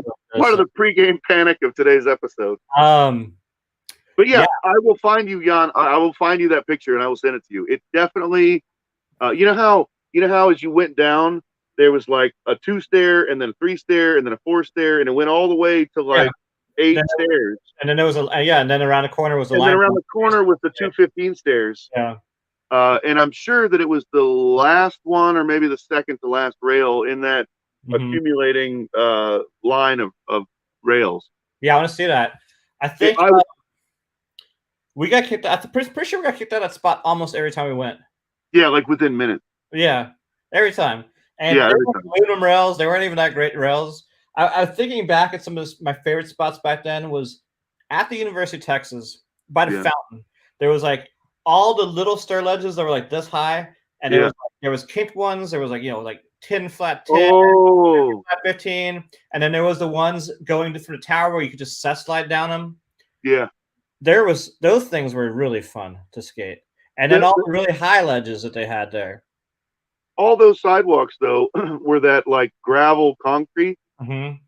It's not gravel. It's like they're like stone almost. It's almost like a European sidewalk where it's not gravel, like loose gravel, but it's like it's not a good surface. It's a terrible surface for falling on. Yeah, like so the top of White Rail had a concrete slab, but the bottom was that same shit. And then the black rails, they were just down the way from White Rail. They were that for the stairs, the landing, and the approach. And I guess the landing was like that at Red Rail too. But the top was those big concrete pavers. Anyway, did you see the clip of the guy skating Red Rail in Anthony Medina's new video? Did you see Medina's new video, Ins? No, I haven't seen it yet. Ins is the new video from Anthony Medina. There's a book that goes with it from Mick Castles. It's really cool. I ordered it. He's got 20 of them left. If anybody wants it, get on to his website. It's mickcasals.com. But Ins, there's a skater, not somebody you know or I know, some skater who moved to Austin in the past couple of years. Red Rail, they welded those. They welded these brackets, like 3 of them. They're like big steel plates. Up at every bracket. So he does like switches at every bracket over the brackets to different tricks. It's super sick. Yeah, super sick. Me and Lonnie and Jason had some of the most legendary sessions there on Christmas Day. We kept it up for maybe 2 or 3 years, where after everybody had done their family stuff, we would go there because it was one of the only days in the year when that guard shack at the bottom wasn't guarded. And that's why that spot was always such a bust, was because the fucking guard shack was there. And the dude didn't staff it on Christmas. And like me and Lonnie and Jason and like Dane and Eddie had some legendary sessions there where we skated for like 4 or 5 hours and just did like every single trick there was to do. It's still that. I know that Medina and them, they've done that every Christmas Day for the past. Yeah, that's awesome. Yeah, that's like awesome. It's a shame. Somewhere I have the actual dimensions for that spot, and if I ever win the lottery or whatever, I'm going to build out of the same materials, concrete. It's not going to be on a ramp or whatever. It's like an exact clone of that. And oh my God, it's one of the most legendary rails on the earth. So I remember that back in the day. What was I going to say? So we skated. There was a lot of rollerbladers skating UT, and it was during the heyday. So the cops hated it, and you got in a lot of trouble. But then blading kind of disappeared in Austin. So going back, in the past, back in 2012, 2013, they didn't do anything when we would skate there because they just hadn't seen it so long. It was like different cops, like, Yeah. so it worked out pretty good. Back in the day, you would get busted there, and pretty sure like almost every time somebody got busted, they would give like Randy Spicer as their name or Yeah. champion. And then it got to the point where like you gave somebody like a pro's name. Yeah. They're all like under 18, that that name had already been given to the cops, so it was already like in their system. Yeah. So you'd still get in trouble, just like with a false name. Well, you get in worse trouble because Randy Spicer's got fucking 25 unpaid tickets down there. Yeah. And Lonnie got arrested skating there. Remember? Yeah. I do, yeah. We got taken to the police station once, and they didn't do anything to us or threaten us with anything. They made our parents come and pick us up, and my mom was pissed. Oh, I'm sure. She wasn't pissed at me. She was pissed at the cop. Okay. She's like, they're on roller skates. What do you give a shit? You're bringing kids downtown? What the fuck? And she like pulling me by the hand and like stormed out of there. And I was like, yeah. Let me get to some questions real quick. All right. Go back. Jason, were you on the Razors tour when it came to Access Skate Park in Knoxville, Tennessee? Jason and I were both on that tour. I think he answered your question in the chat already, but Jason, that's where he broke his thumb on the Razors Blitz tour. Oh. And then we got the RV stuck at the hospital when we were waiting for him, and we had to get a tow truck to get the RV unstuck. So that's some footage that I'm going to put on this channel pretty soon because it's hilarious. Not him breaking his thumb, but the tow truck. And whatever happened to Sean Robertson, that kid was a beast from Texas. Sean Robertson was a beast. And Sean Robertson, yeah, he might have started skating a little bit again here and there. I know he like follows skating and he's comments on some of the videos I post. And he'll probably be watching this video. So what up, Sean Robertson? Yeah, Sean, legendary. So cool. Yeah, Sean Robertson is definitely, one of the most OG Dallas legends and Texas legends, from back Absolutely. in the day. And then let's see, we've got Ray Soto in the house. What up, Ray? Ray Soto, what it do, man? Ray was on the last show, a live show I did. Good to see you. And we were talking about bird shit rail, which is the rails that I skated that we were talking about. Ray Soto likes to snort bird shit. So excellent.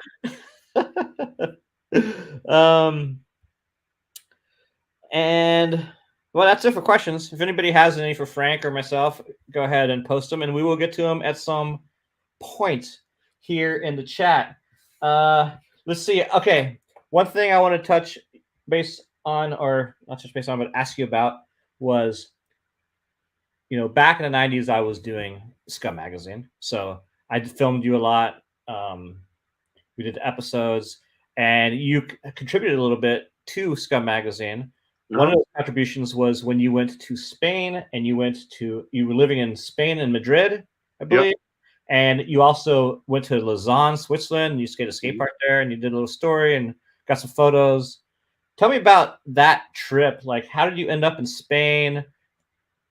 Yeah, okay. So my dad, so we it wasn't just a trip. We lived there. Yeah. We lived there for a year and a half.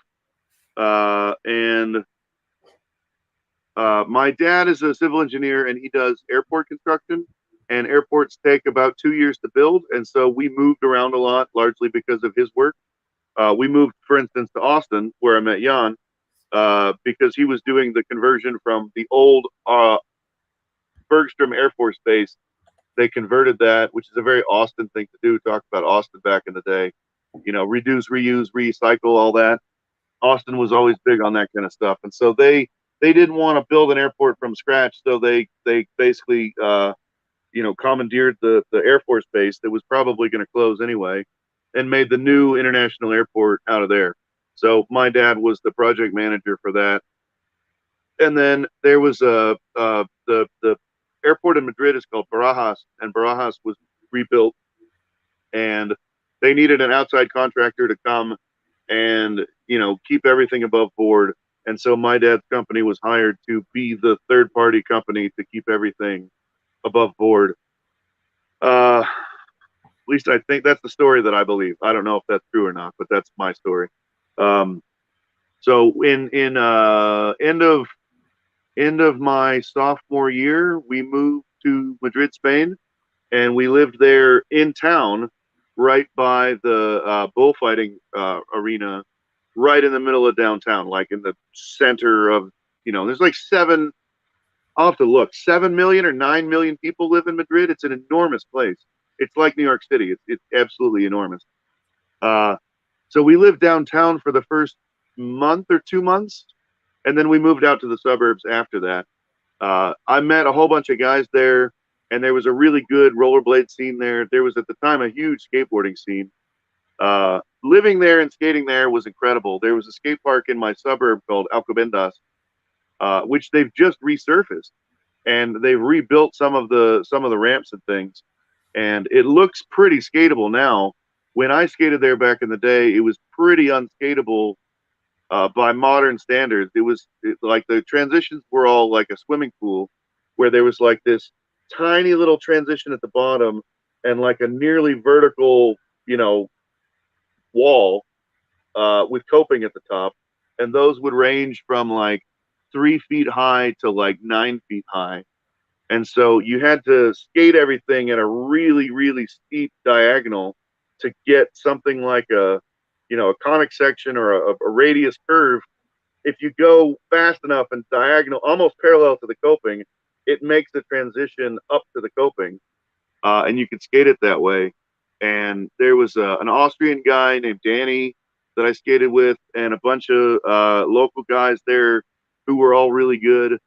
Guy named Emilio, who was a huge fan of Bad Religion, and he could sing Bad Religion songs even though he didn't know any English. He would just parrot the English words. Uh, that was amazing. There was a bunch of good spots in my town. There was a couple of big kink rails. And then the downtown spot was just like skating New York City. There was huge rails, ledge spots everywhere. Everything had stickers on it. All the skateboarding companies, all the BMX companies, all the rollerblading companies. Back in the day, you could just walk around downtown and look for Senate stickers, look for Hyper stickers, look for Thrasher magazine stickers, and that would tell you where the skate spots were. And not only, I mean, obviously, if you see a ledge, it's a skate spot because it's a perfect ledge, and everybody else who skates is going to think the same as you do. But that there's probably going to be dudes there on Friday night. And so if you turn up there on a Friday night, there's liable to be guys there, whether they're skateboarding or rollerblading or whatever. And so I was able to meet a lot of different people that way just by, oh, well, hey, I want to try this spot and see if anybody will be there. And, between the guys who I skated with in my suburb and the people I skated with in Madrid, there was amazing, amazing stuff to skate there. And it was tons of fun. And the only problem with all of Europe, though, is always the fucking sidewalk. It's cobblestone, everything, and you find some beautiful rail or some beautiful gap or some beautiful ledge, and it's basically unskateable because the ground is unskateable. But the rail itself is like perfect, And then, yeah, from having a base in Madrid, I was able to travel around several times, and I went to Germany a couple of times, went to Switzerland once, went to Italy a couple of times, and went to England, to London, once on that trip, and then once or twice on other trips. But yeah, European skating has always been amazing, and the Lausanne skate park was just incredible place. Really? And And it's still I've around. grown up. Go ahead, sorry. I was saying it's still around. Is it really? Yeah. Oh wow. Yeah, the bowl there, I remember reading in Daily Bread, the bowl was built by inmates at the local prison, which is a very European way to do something. Yeah. And it was 2 stories. They had like ramps on the second level, and on the bottom level, they had like smaller ramps up top. Do you remember that? The top was kind of like a catwalk, as I remember. But they had like small ramps up there. Yeah, but not like a 2-story skate park. It was like there was some catwalks with some shit to skate up there, some P rails and some quarter pipes. Yeah. but not like you could transfer from the high area down to the low area. Or No, no, not like a Tony Hawk video game. Yeah, no, not like that. But yeah, it was an amazing opportunity for me to go and be able to see a lot of Europe that way, and skate a lot of places and meet a lot of people. Have you kept in touch with anyone you met that year? Yeah, I'm friends. I'm friends still with some of the folks that I went to high school with over there. Okay. A guy named Giles. I know. He was a good friend of mine there. And then there were two twins. One was a rollerblader. One was a skateboarder. Um, Adam and Simon, and then another guy named JC, who actually lives in Austin now, and he runs a bunch of those fancy restaurants on Rainy Street, or at least he did the last time I talked to him. That was probably 4 years ago. The pandemic completely screwed my ability to remember how long ago things were. If it wasn't in '97 or '98, if it was within the last 4 years, I have no idea when it was. Right. Yeah, I feel you on that. Here's the skater Stefan. I remember a comp at Ramp Ranch. Lonnie Gallegos and Frank Stoner. He told me to skate my run fakie. Hell yeah. And then he says, Lonnie had all the footage, man, was on point with the camera. And he continues, Frank Stoner was so cool. Everyone called me Canada and moved to Austin, but Frank said he wanted to call me by my name. And Jason. Oh, wow. Oh, shit. Oh, shit. That's Canada. Oh, shit. Yeah, Steven. Holy shit, man. Holy shit. I haven't talked to you or seen you in 20 years, man. Hope you're doing good. So cool. I'm glad he made it to the show. I think I posted in the Austin rollerblading Facebook group that we were doing this. So, and I think he commented on that. So I'm glad that you were able to show up and see this. And then one more question in here says, which of your videos, if any, did footage from the Razors tour appear? The video United Front 2 Trash had all the footage from the Razors tour in the bonus portions of the DVD. So you had to go into bonus areas to watch them. I'm going to be putting those all on the channel here pretty soon. I'm slowly upscaling all those old sections and uploading them to the channel. So pretty soon you'll be able to watch all the footage from that tour, which there's a lot, and some really good skating went down on that. And Ray and Frank, did you have any sponsors throughout your career? Yeah, I rode for all your companies at various times. Yeah.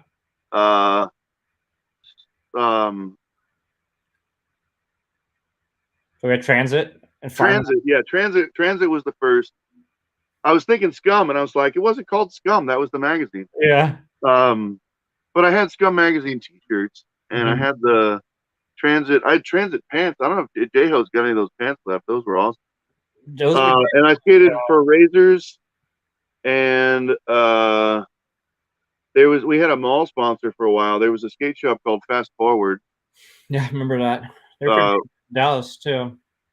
Yeah, me and Lonnie and maybe Eddie or somebody, they would give us free stuff just to hang out in the store, and it felt very like celebrity, esque to be, getting free stuff just to sit there at the mall. But we took it fairly seriously, and we would help kids pick out skates and stuff like that, and tell them, what products they, might like or what they're looking for, or whatever. We did a pretty good job with that, I think. And then I may or may not have been sponsored by Connections at one time or another, the other skate shop that was Loretta's and then Jason's and Fleener's. Who was that guy, Jan? Who was that guy who was the rollerblade rep back in the day? His name was... I don't remember. Randy? He drove the rollerblade van? Yeah. Back when they had tons of those things? Yeah, where he was like one of several reps for rollerblade with a van in Austin.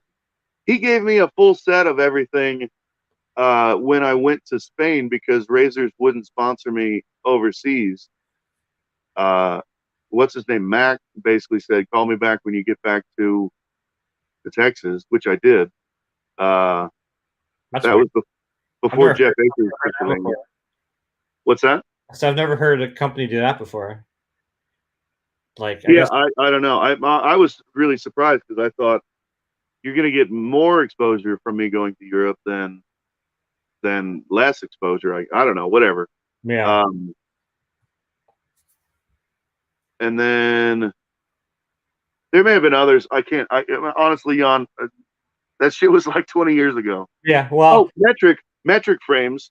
I okay. skated for metric when Jake Barnes Uh-huh. started that up. I was a part of that.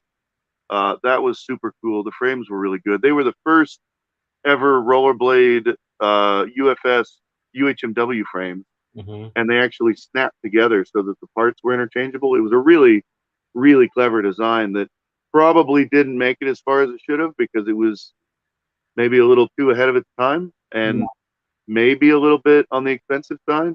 Hmm. If it would exist fine now if somebody had a router and they were set up in their garage to make those the way that 3D printing stuff too, you know. yeah, Here's some parts for it. yeah. 3D printing and even just with what you can do with a router now.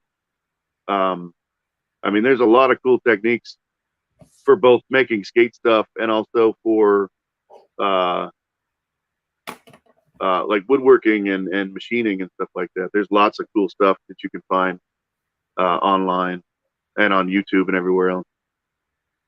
Um, I'm going to ask you, you know, yeah, related to your skating back in the day, 20 years ago question. Um, we had a section recently, we had talked about Scratched earlier, and you have a section in that that I made of you back in 1997. 7. All Yeah. the footage was from '96, but you released it in '97 because J-Ho does an alley top acid at Bank One that was Mhm. in 1997, and the final version came out. And I was really pissed off because just for that one clip, the year rolled over to '97, and it should have been stamped '96 because all the skating was in '96, Right. Well, except for that one clip of Jason you know doing what? a left foot alley top acid at Bank One. When I remastered, I can change the date to 96. You should. And so was that your first section on the video? You remember? You had a section of me in America's Army that may or may not have made the final cut because America's Army, as you recall, had like 20 different versions.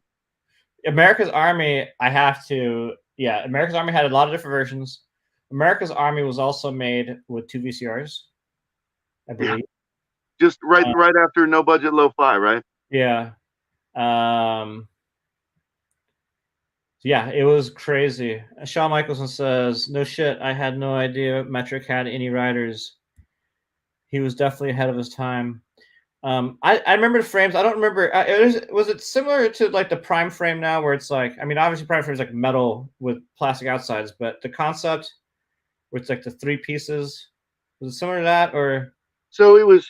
Let me move to where I don't know where my camera is. It's dark in here. So your there was two mounting blocks um, that mounted to the UFS, and then there was a frame wall that connected to those, and then there was an H block in the middle that snapped the whole thing together. And so it was fully symmetrical, and you could get black or white frame walls and black and white components. So you could mix and match the colors, um, because I mean that's been a deal, that's been a thing as long as there's been companies beyond rollerblade making stuff with Mhm. colors. Everybody always wanted colors, even though I always thought that was stupid. But yeah, it's more like it. Kaiser, I think, made just a solid billet of UHMW just machined in one shot, and it was more like that than the ones like Lawrence has, where it's like a metal frame system with a cover that goes over it. It was a solid UHMW frame, and they were bulletproof on ledges, and they were fast as shit on ledges. A little bit slow on coping, depending on the coping, but on ledges they were amazing. You still have a pair? Yeah, one of these boxes has old rollerblade stuff in it. I couldn't produce one right now on the spot, but Oh, no problem. We can if I take had noticed, we'll I take could a take photo. some We can pictures. post it on the channel sometime.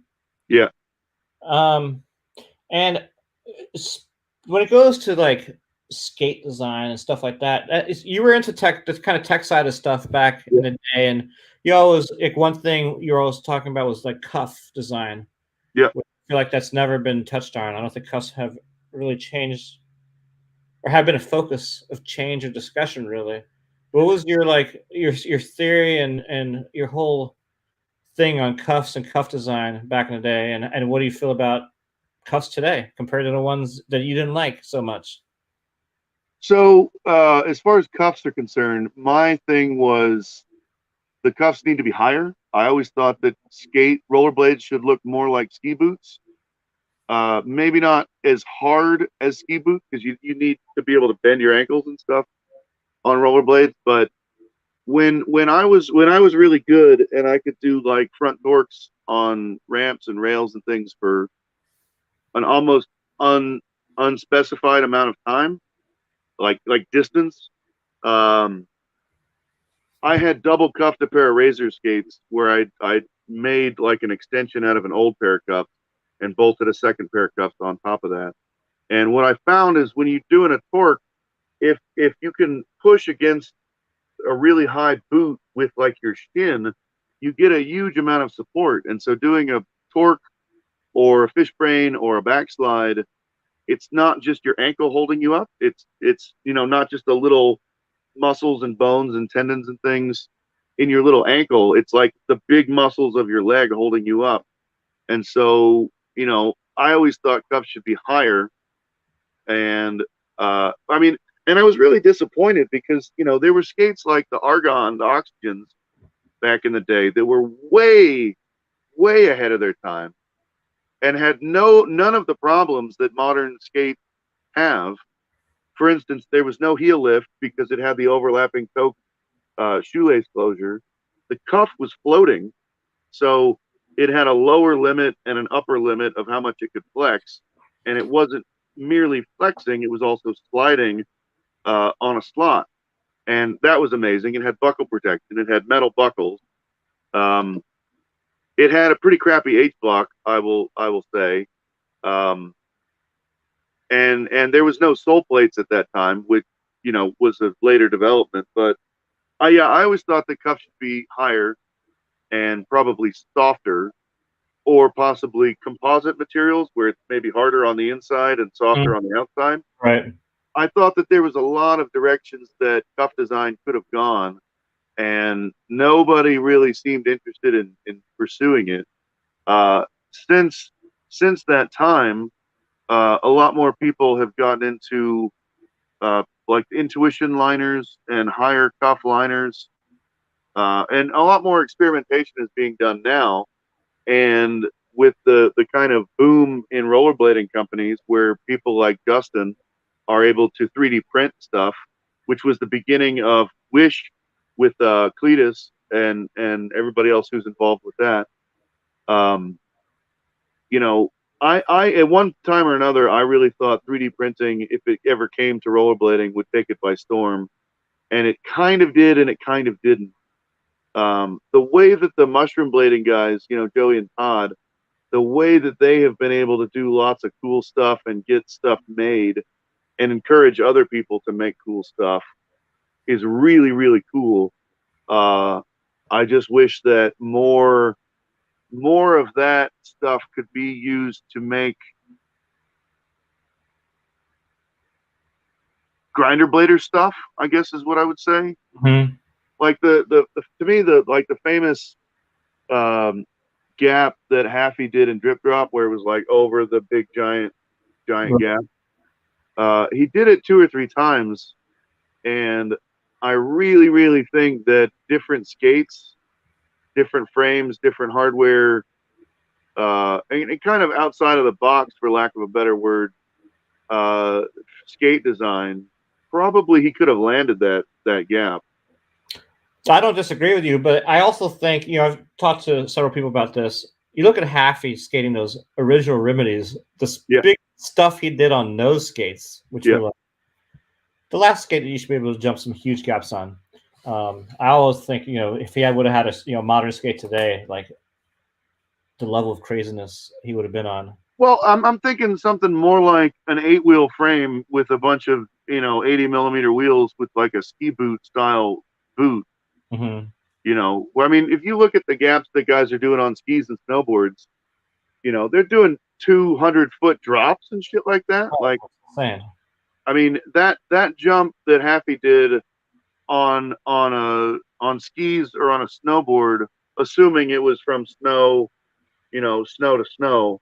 Mm-hmm. Um, that's a sort of a normal sized gap, you Yeah, know. it's like a terrain park gap that you have at every ski area. Yeah, they would be like in the medium sized area, Yeah. and obviously not to take anything away from Happy because that's maybe the biggest or top three biggest gaps ever. Um, but just the idea that you know the I kind of always felt like the hardware should work for us. We put a lot of stuff on our skates, sometimes for fashion, like the crank straps. When I was still playing hockey, um, I didn't really understand what the crank straps were for, and nobody was doing Royale, so you didn't need to bend your ankles. Everybody was just doing front sides. Um, and sole grinds were iffy because there was no sole plates, and plenty of people could do them, but it was still weird. Front side was like the main grind. Um, it just seemed like once we got real companies, a lot of companies were just making stuff because that's what everybody else was doing. Mm-hmm. The idea of having a grind plate company existed back in the day, and there was a ton of people who did it. And people started grind plate companies because they could, and they could make them in their garage. I mean, like CDS grind plates, with the tools that I have on the other side of this wall in my garage in my wood shop here, I could batch out a couple of thousand CDS grind plates a day if I needed to. And all you need is a router table and a couple of drill presses. Like, not very much tooling to make those. And once things started moving along, and we have skaters designing skates, you have people like Jake who are trying out novel materials, novel designs, stuff like that. It just seemed like too much of skating design was just the same shit over and over, and you didn't see a lot of people trying far out stuff like an 8-inch tall cuff, say, or like it was so focused on grinder blading, where the first step anybody took was to make the mook frames, a freestyle frame with no middle wheels and 10 inches of grinding space, which doesn't help you really at all and doesn't make skating look any better. The only people who ever made that look good were probably Stockwell and a couple of other guys, just because you get what people call the train tracks, Mm-hmm. when you're anti-rocker and you can't like steer your feet. And so you get that real choppy kind of skating style. Stockwell was able to make that look really graceful, and I have no idea to this day how he did it. If he was lifting up his toes and heels at different times, I just have no idea how he's doing it. I've always preferred rockered skates because I came from hockey, and I've talked about this lots elsewhere. But um, as far as really cool skate design, it just hasn't been that much. The idea of metal backslide plates, I was looking for that in 1996, Mm-hmm. and nobody ever did it. And we easily could have, and nobody did. Higher cuffs could easily have been done. Higher liners could easily have been done. I mean, there's just so many things that went unexplored, and particularly during our main era of like mid 90s to mid 2000s. Um, a lot of gnarlier tricks I think could have been done if the skates had been designed to accommodate it, and they just weren't. And I still kind of privately, I guess I'm saying this on a public podcast, but privately I kind of feel like a little bit bummed that plastic boot liner, plastic frames, maybe metal frames, like, I mean, there's nothing that different about modern skates than we had with the 62 Impala in 1996. I don't want to say that nothing has changed. Lots has changed. Lots of cool stuff has happened. I'm not such an old curmudgeon, and I'm not one of these guys talking about back in my day everything was so much better. I'm just a little bit disappointed that, like, as we look at skateboarding, there was all different shapes and sizes of skateboards, and they kind of coalesced around that more or less symmetrical skateboard, pretty much straight across the front, not shaped like a snake head or big fish tail on the back. It's pretty much coalesced to a fairly symmetrical thing, slightly longer nose, and it seems to work for everything that those guys are able to do. For us, it's just kind of a bummer that the plastic boot with the plastic frame and a liner stuck in with a cuff and a buckle is like as good as it gets. That just seems disappointing. So what would be your ideal skate right now? If you could create your skate out of thin air, what would be different about it? Besides, obviously we talked about the cuff, but what else about it? Giant cuff with some maybe ability to hinge or flex in some way, rather than just the compliance of the plastic is all you have for support. Maybe something else, I don't know what, ratcheting or on a hinge of some kind. Maybe the slot from the oxygens was a neat idea. I wonder if there's anything to that. But definitely a super high cuff, super high liner. I would like sole plates to have, fully interchangeable parts where you could put metal sliders on the sole plates, almost like Legos or something like that. And then make the backslide plates or the torque, grind, the Royale plates, make those available in every material. Have them made out of aluminum. Have them made out of regular nylon, like everything else is, or have the option to get super soft ones. I mean, the backslides, people like John Ortiz and other people who skated oxygens and K2s back in the day were doing. Pat Lennon is a good example. Backslides down like 20 kink rail, Royales down 20 kink rail, with like literally a brake, with a rubberized backslide plate. I would like to see all that. The closest thing to a skate that it was what I would come up with was the I got them from Jason at Connections. They were these ridiculous USD skates. They had a metal cuff. They were called. Do you know what I'm talking about? Carlos Pianowski had a pro model version of it. I don't remember the name of it. The Realm? No, it wasn't that. It had a metal sub cuff and then a vinyl. If Sean Michelson's watching, he's might know. It doesn't matter, but it had tabs where you could move the sole plates on the outside and in the negative side. You could move those in or out and up and down. The backslide plate, you could move it forward and back. There was a lot of neat features that you could tweak and you could modify and adjust so that it would work for your feet and your style and whatever. I would want something like that skate, but without obviously a fucking metal cuff. I don't know whose acid trip that was, but on the height of the liner, the cuff, like the highest liner that we've had was the Shima liner in the Razors. How much higher would you go to that? I bought some Intuition. I can't remember what they're called. They're like ski boot liners, and they come all the way to the top of the shin, like almost to the knee. Okay. I would go that high. So high. Like the only skate that I remember that had a really high ski style boot would have been that rollerblade off-road skate, the Coyote. The Coyote had a really high cuff, like a high cuff, like that. Yeah, because I think if you took those things out on a trail, you'd break your ankles like instantly. But that's to me the same thing, is that if you're putting yourself in a unique environment where you need that kind of support because you're skating on dirt bike trails or motocross trails or whatever, off-road trails, you're going to need that kind of support. But also, if you're happy and you're doing like a 40-foot gap, that's the same kind of unique environment where you need something special and sexy and extra. Yeah, I mean, it makes sense.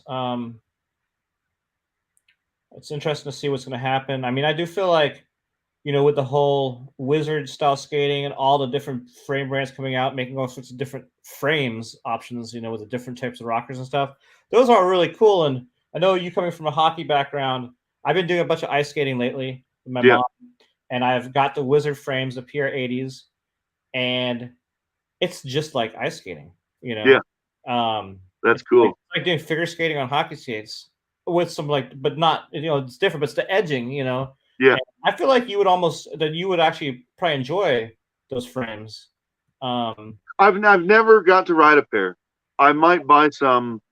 I never really got into the big wheel blading stuff. No, but I think that those rocker type of skating frames is something you would dig. Yeah, I think I would. I would consider, if there's a wizard frame that's like 80 mil. Yeah, so I have a 5x80. 5x80. Okay. Yeah, it's pretty cool.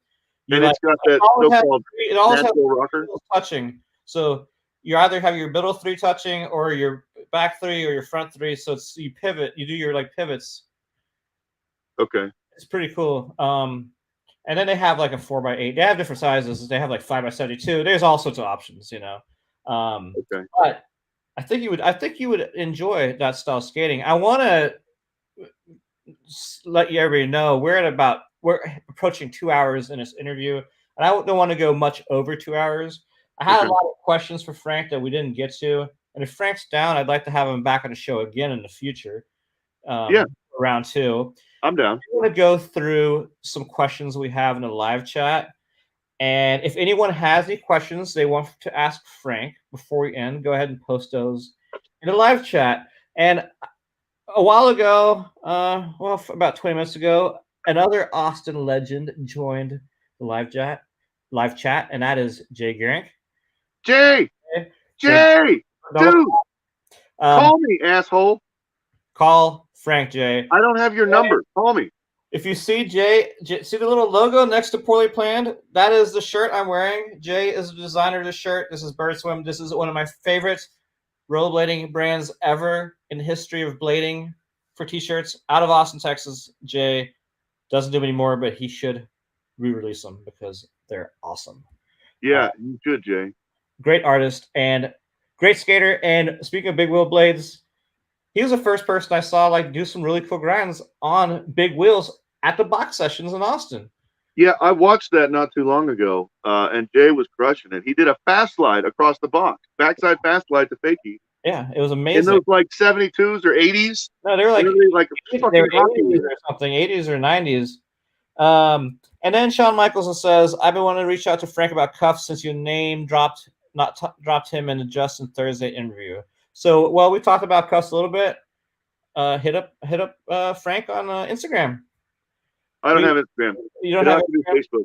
Hit up Frank and Facebook. Yeah. And then let's see. Steven says, "Hey Frank, come see me anytime in Toronto, Canada." Oh wow. So I don't know about Frank, but I'm actually going to try to go to Toronto before the winter because I've been wanting to skate there for a while. So maybe I'll see you in Toronto if Frank doesn't. Yeah, we'll be there before I will. That's for sure.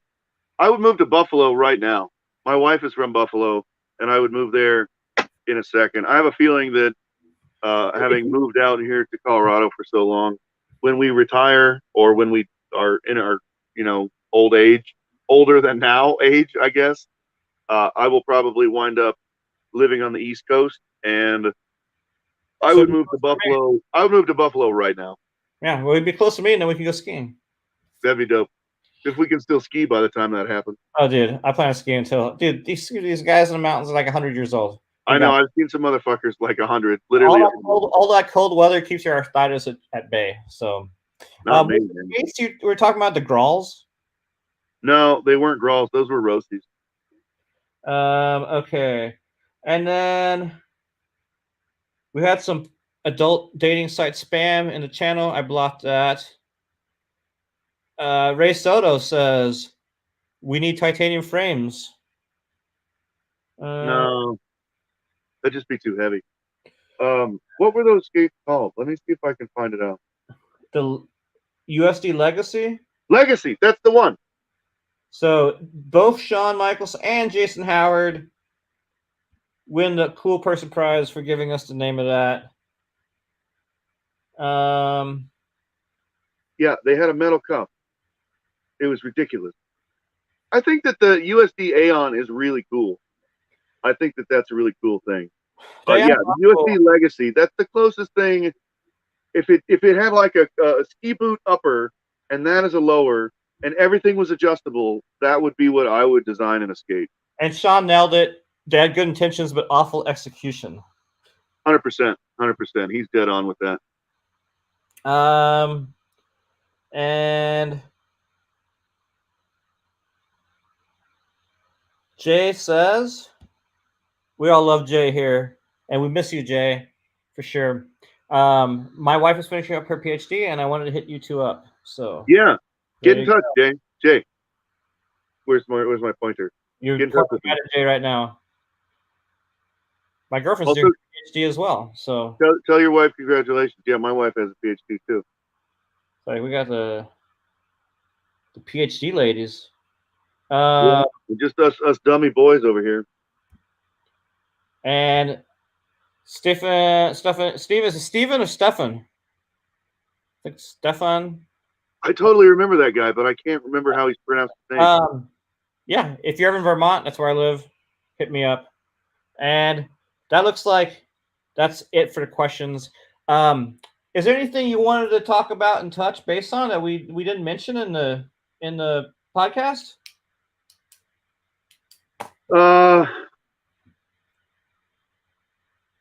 I will try to find that picture of you because you're doing a legit. It's either Royale or backslide. I'm sure of it, and it's on one of the bigger of the lower rails at Convention Center. I have a photograph of it. I'm nearly sure. I will try to find it for you, Jan, because if you have any other old photos of Austin skating in general, of everybody, let me know as well. Yeah, I do. Yeah, I have. There's old ones of. There was a bunch that I took with like a not a disposable camera, but like a cheap Kodak camera that you used in Scum magazine. There was a fish brain of Mike Shields, a couple of Jason. There was several that went into a couple of those episodes. I saw those. You still have those because I don't have any of those photos from Scum magazine anymore. The photos or the magazine? The photos or the files for magazines. There's some issues I'm missing of the print magazine itself. I have like 3/4 of them. Okay, let me check. When I clean out my shit, I'll let you know what I run across. And if you have any old Scum magazines, let me know too, because I'm missing a few. I'm trying to fill in. Yeah, I mean, they're yours. I'll send you whatever you want. And then Stefan wants to know if what do you think about the icons, the AG10s? Have you checked those out at all? You know anything about them? The carbon skate, carbon cuff. No. So icon is with a K or a C? IQON, and it's the AG10. Okay. And that's what I skate on my Wizard setup. So I have the PR80s on those. I took the sole plates off and skate them. There's two versions. There's a carbon version, non-carbon version. The carbon cuff is pretty nice for, Wizard skating. I don't know for aggressive skating if they're that great, but they're pretty stiff. I mean, I think you might like them. I want to try Clark skate. If I'm going to spend money on anything, I want to try Clark. They look cool. Those, I'm looking at a picture. Is the tongue kind of like got holes in it? Oh yeah, that tongue is really that liner is really comfortable. So who's making those? It's Disroyal Distribution, which is owned by Matthias that owns Powerslide. Oh, okay. So separate distribution that was actually the original distribution he owned when he was distributing like Medium and Senate and stuff back in the Yeah, day. yeah. Wow. Okay.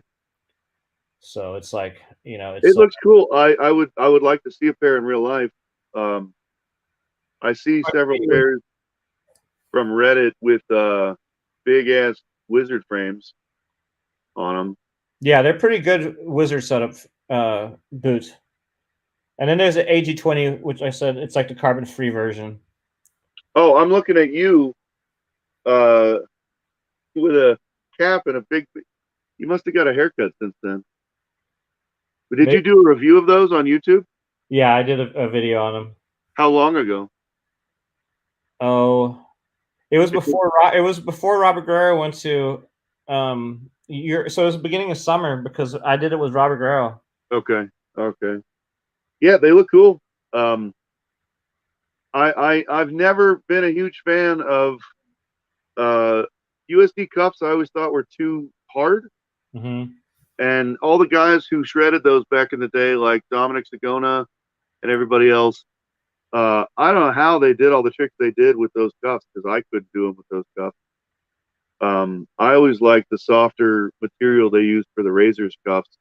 And again, I wish they were a foot taller. But yeah, those are pretty sweet looking skates. I'm always curious to see what they look like in the bigger sizes because they always put the photograph of like a size 9. Right. And a size 9 looks fabulous no matter what skate it is. And then when you start getting into 11, 12 or bigger, they stop looking nearly as cool, you know? Mm-hmm. So I'd like to see them in a size 11 and a half. Yeah, I have mine are 10 and a half. Okay. But they look pretty good. Now, there's another show I've been doing randomly on the channel. It's rollerblading talk, or let's talk rollerblading or something like that. I forgot the name because I changed it, but it's more of a conversation with like 2 other people or 1 other person. Less interview style, more conversation, kind of like what we've been doing, just because we know each other more. But back and forth questions. I'm going to start doing more of those shows versus I'm going to be doing a podcast, obviously, but I'm going to be doing those shows as well because I like the chemistry between multiple people talking. So if you're interested in being on a show like that with some other people, maybe we could get Jason and Jay. I would love you, me, and Jason, man. That'd be the good old days right there. Somebody's posting porn. This is the first time that I've had people post porn links in the live chat. Well, yeah, well, we always need more porn. So I'm going to get Jason on. Jason is somebody I want on the podcast. Yeah. Just for interview style. But I want to have Jason and you and maybe 1 other person from the Austin era. Get Jay. Just shooting the shit. Jay would be great if they're down. So I'll contact them. But I'm going to do different shows like that. If you have ideas of ones you want to do, let me know. If anybody has ideas what they want to see or who they want to see on the podcast or the Let's Talk Rollerblading show, post that in the comments below. And if you enjoyed this video and this interview with Frank, make sure to hit the like button and subscribe to this channel. If you haven't already, hit the bell icon to be notified anytime I upload new videos. And I have links to my social media in the description below: Facebook, Twitter, and Instagram. And Frank, you only have Facebook, right? But if somebody wants to get a hold of Frank, talk shop, cuffs, whatever, they can find you on Facebook. Yeah, for now, Facebook. I don't want to say my email publicly, but I won't give your email out. Get in touch with I mean, Jan could give you my email. That'd be fine. You can give my email to anybody, Jan. Or Facebook. I don't check it very often, maybe once a month or so. But yeah, anybody wants to holler, have patience. I'll get to it when I check Facebook, but you know, I'm on there. Holler at me. Awesome. Well, Frank, I want to thank you very much for joining me today. I know we had talked about getting you on here a while ago. Everything's been kind of slow and hectic, but it was rad to have you on here and talk and catch up on the old days of blading in Austin. Like I mentioned, I have a lot more questions for you, so we will do a follow-up sometime in the next month or 2, whenever you have some time. But I want to thank everyone who joined us for the live chat. It was great seeing so many Texas friends here today. And yeah, we love you all. Thank you so much. If you want to stay on, Frank, I'm going to go ahead and close it out, and I will talk to you shortly. Okay. All right. Everyone take care. We'll see you next time here on the Down and Out Blading YouTube channel.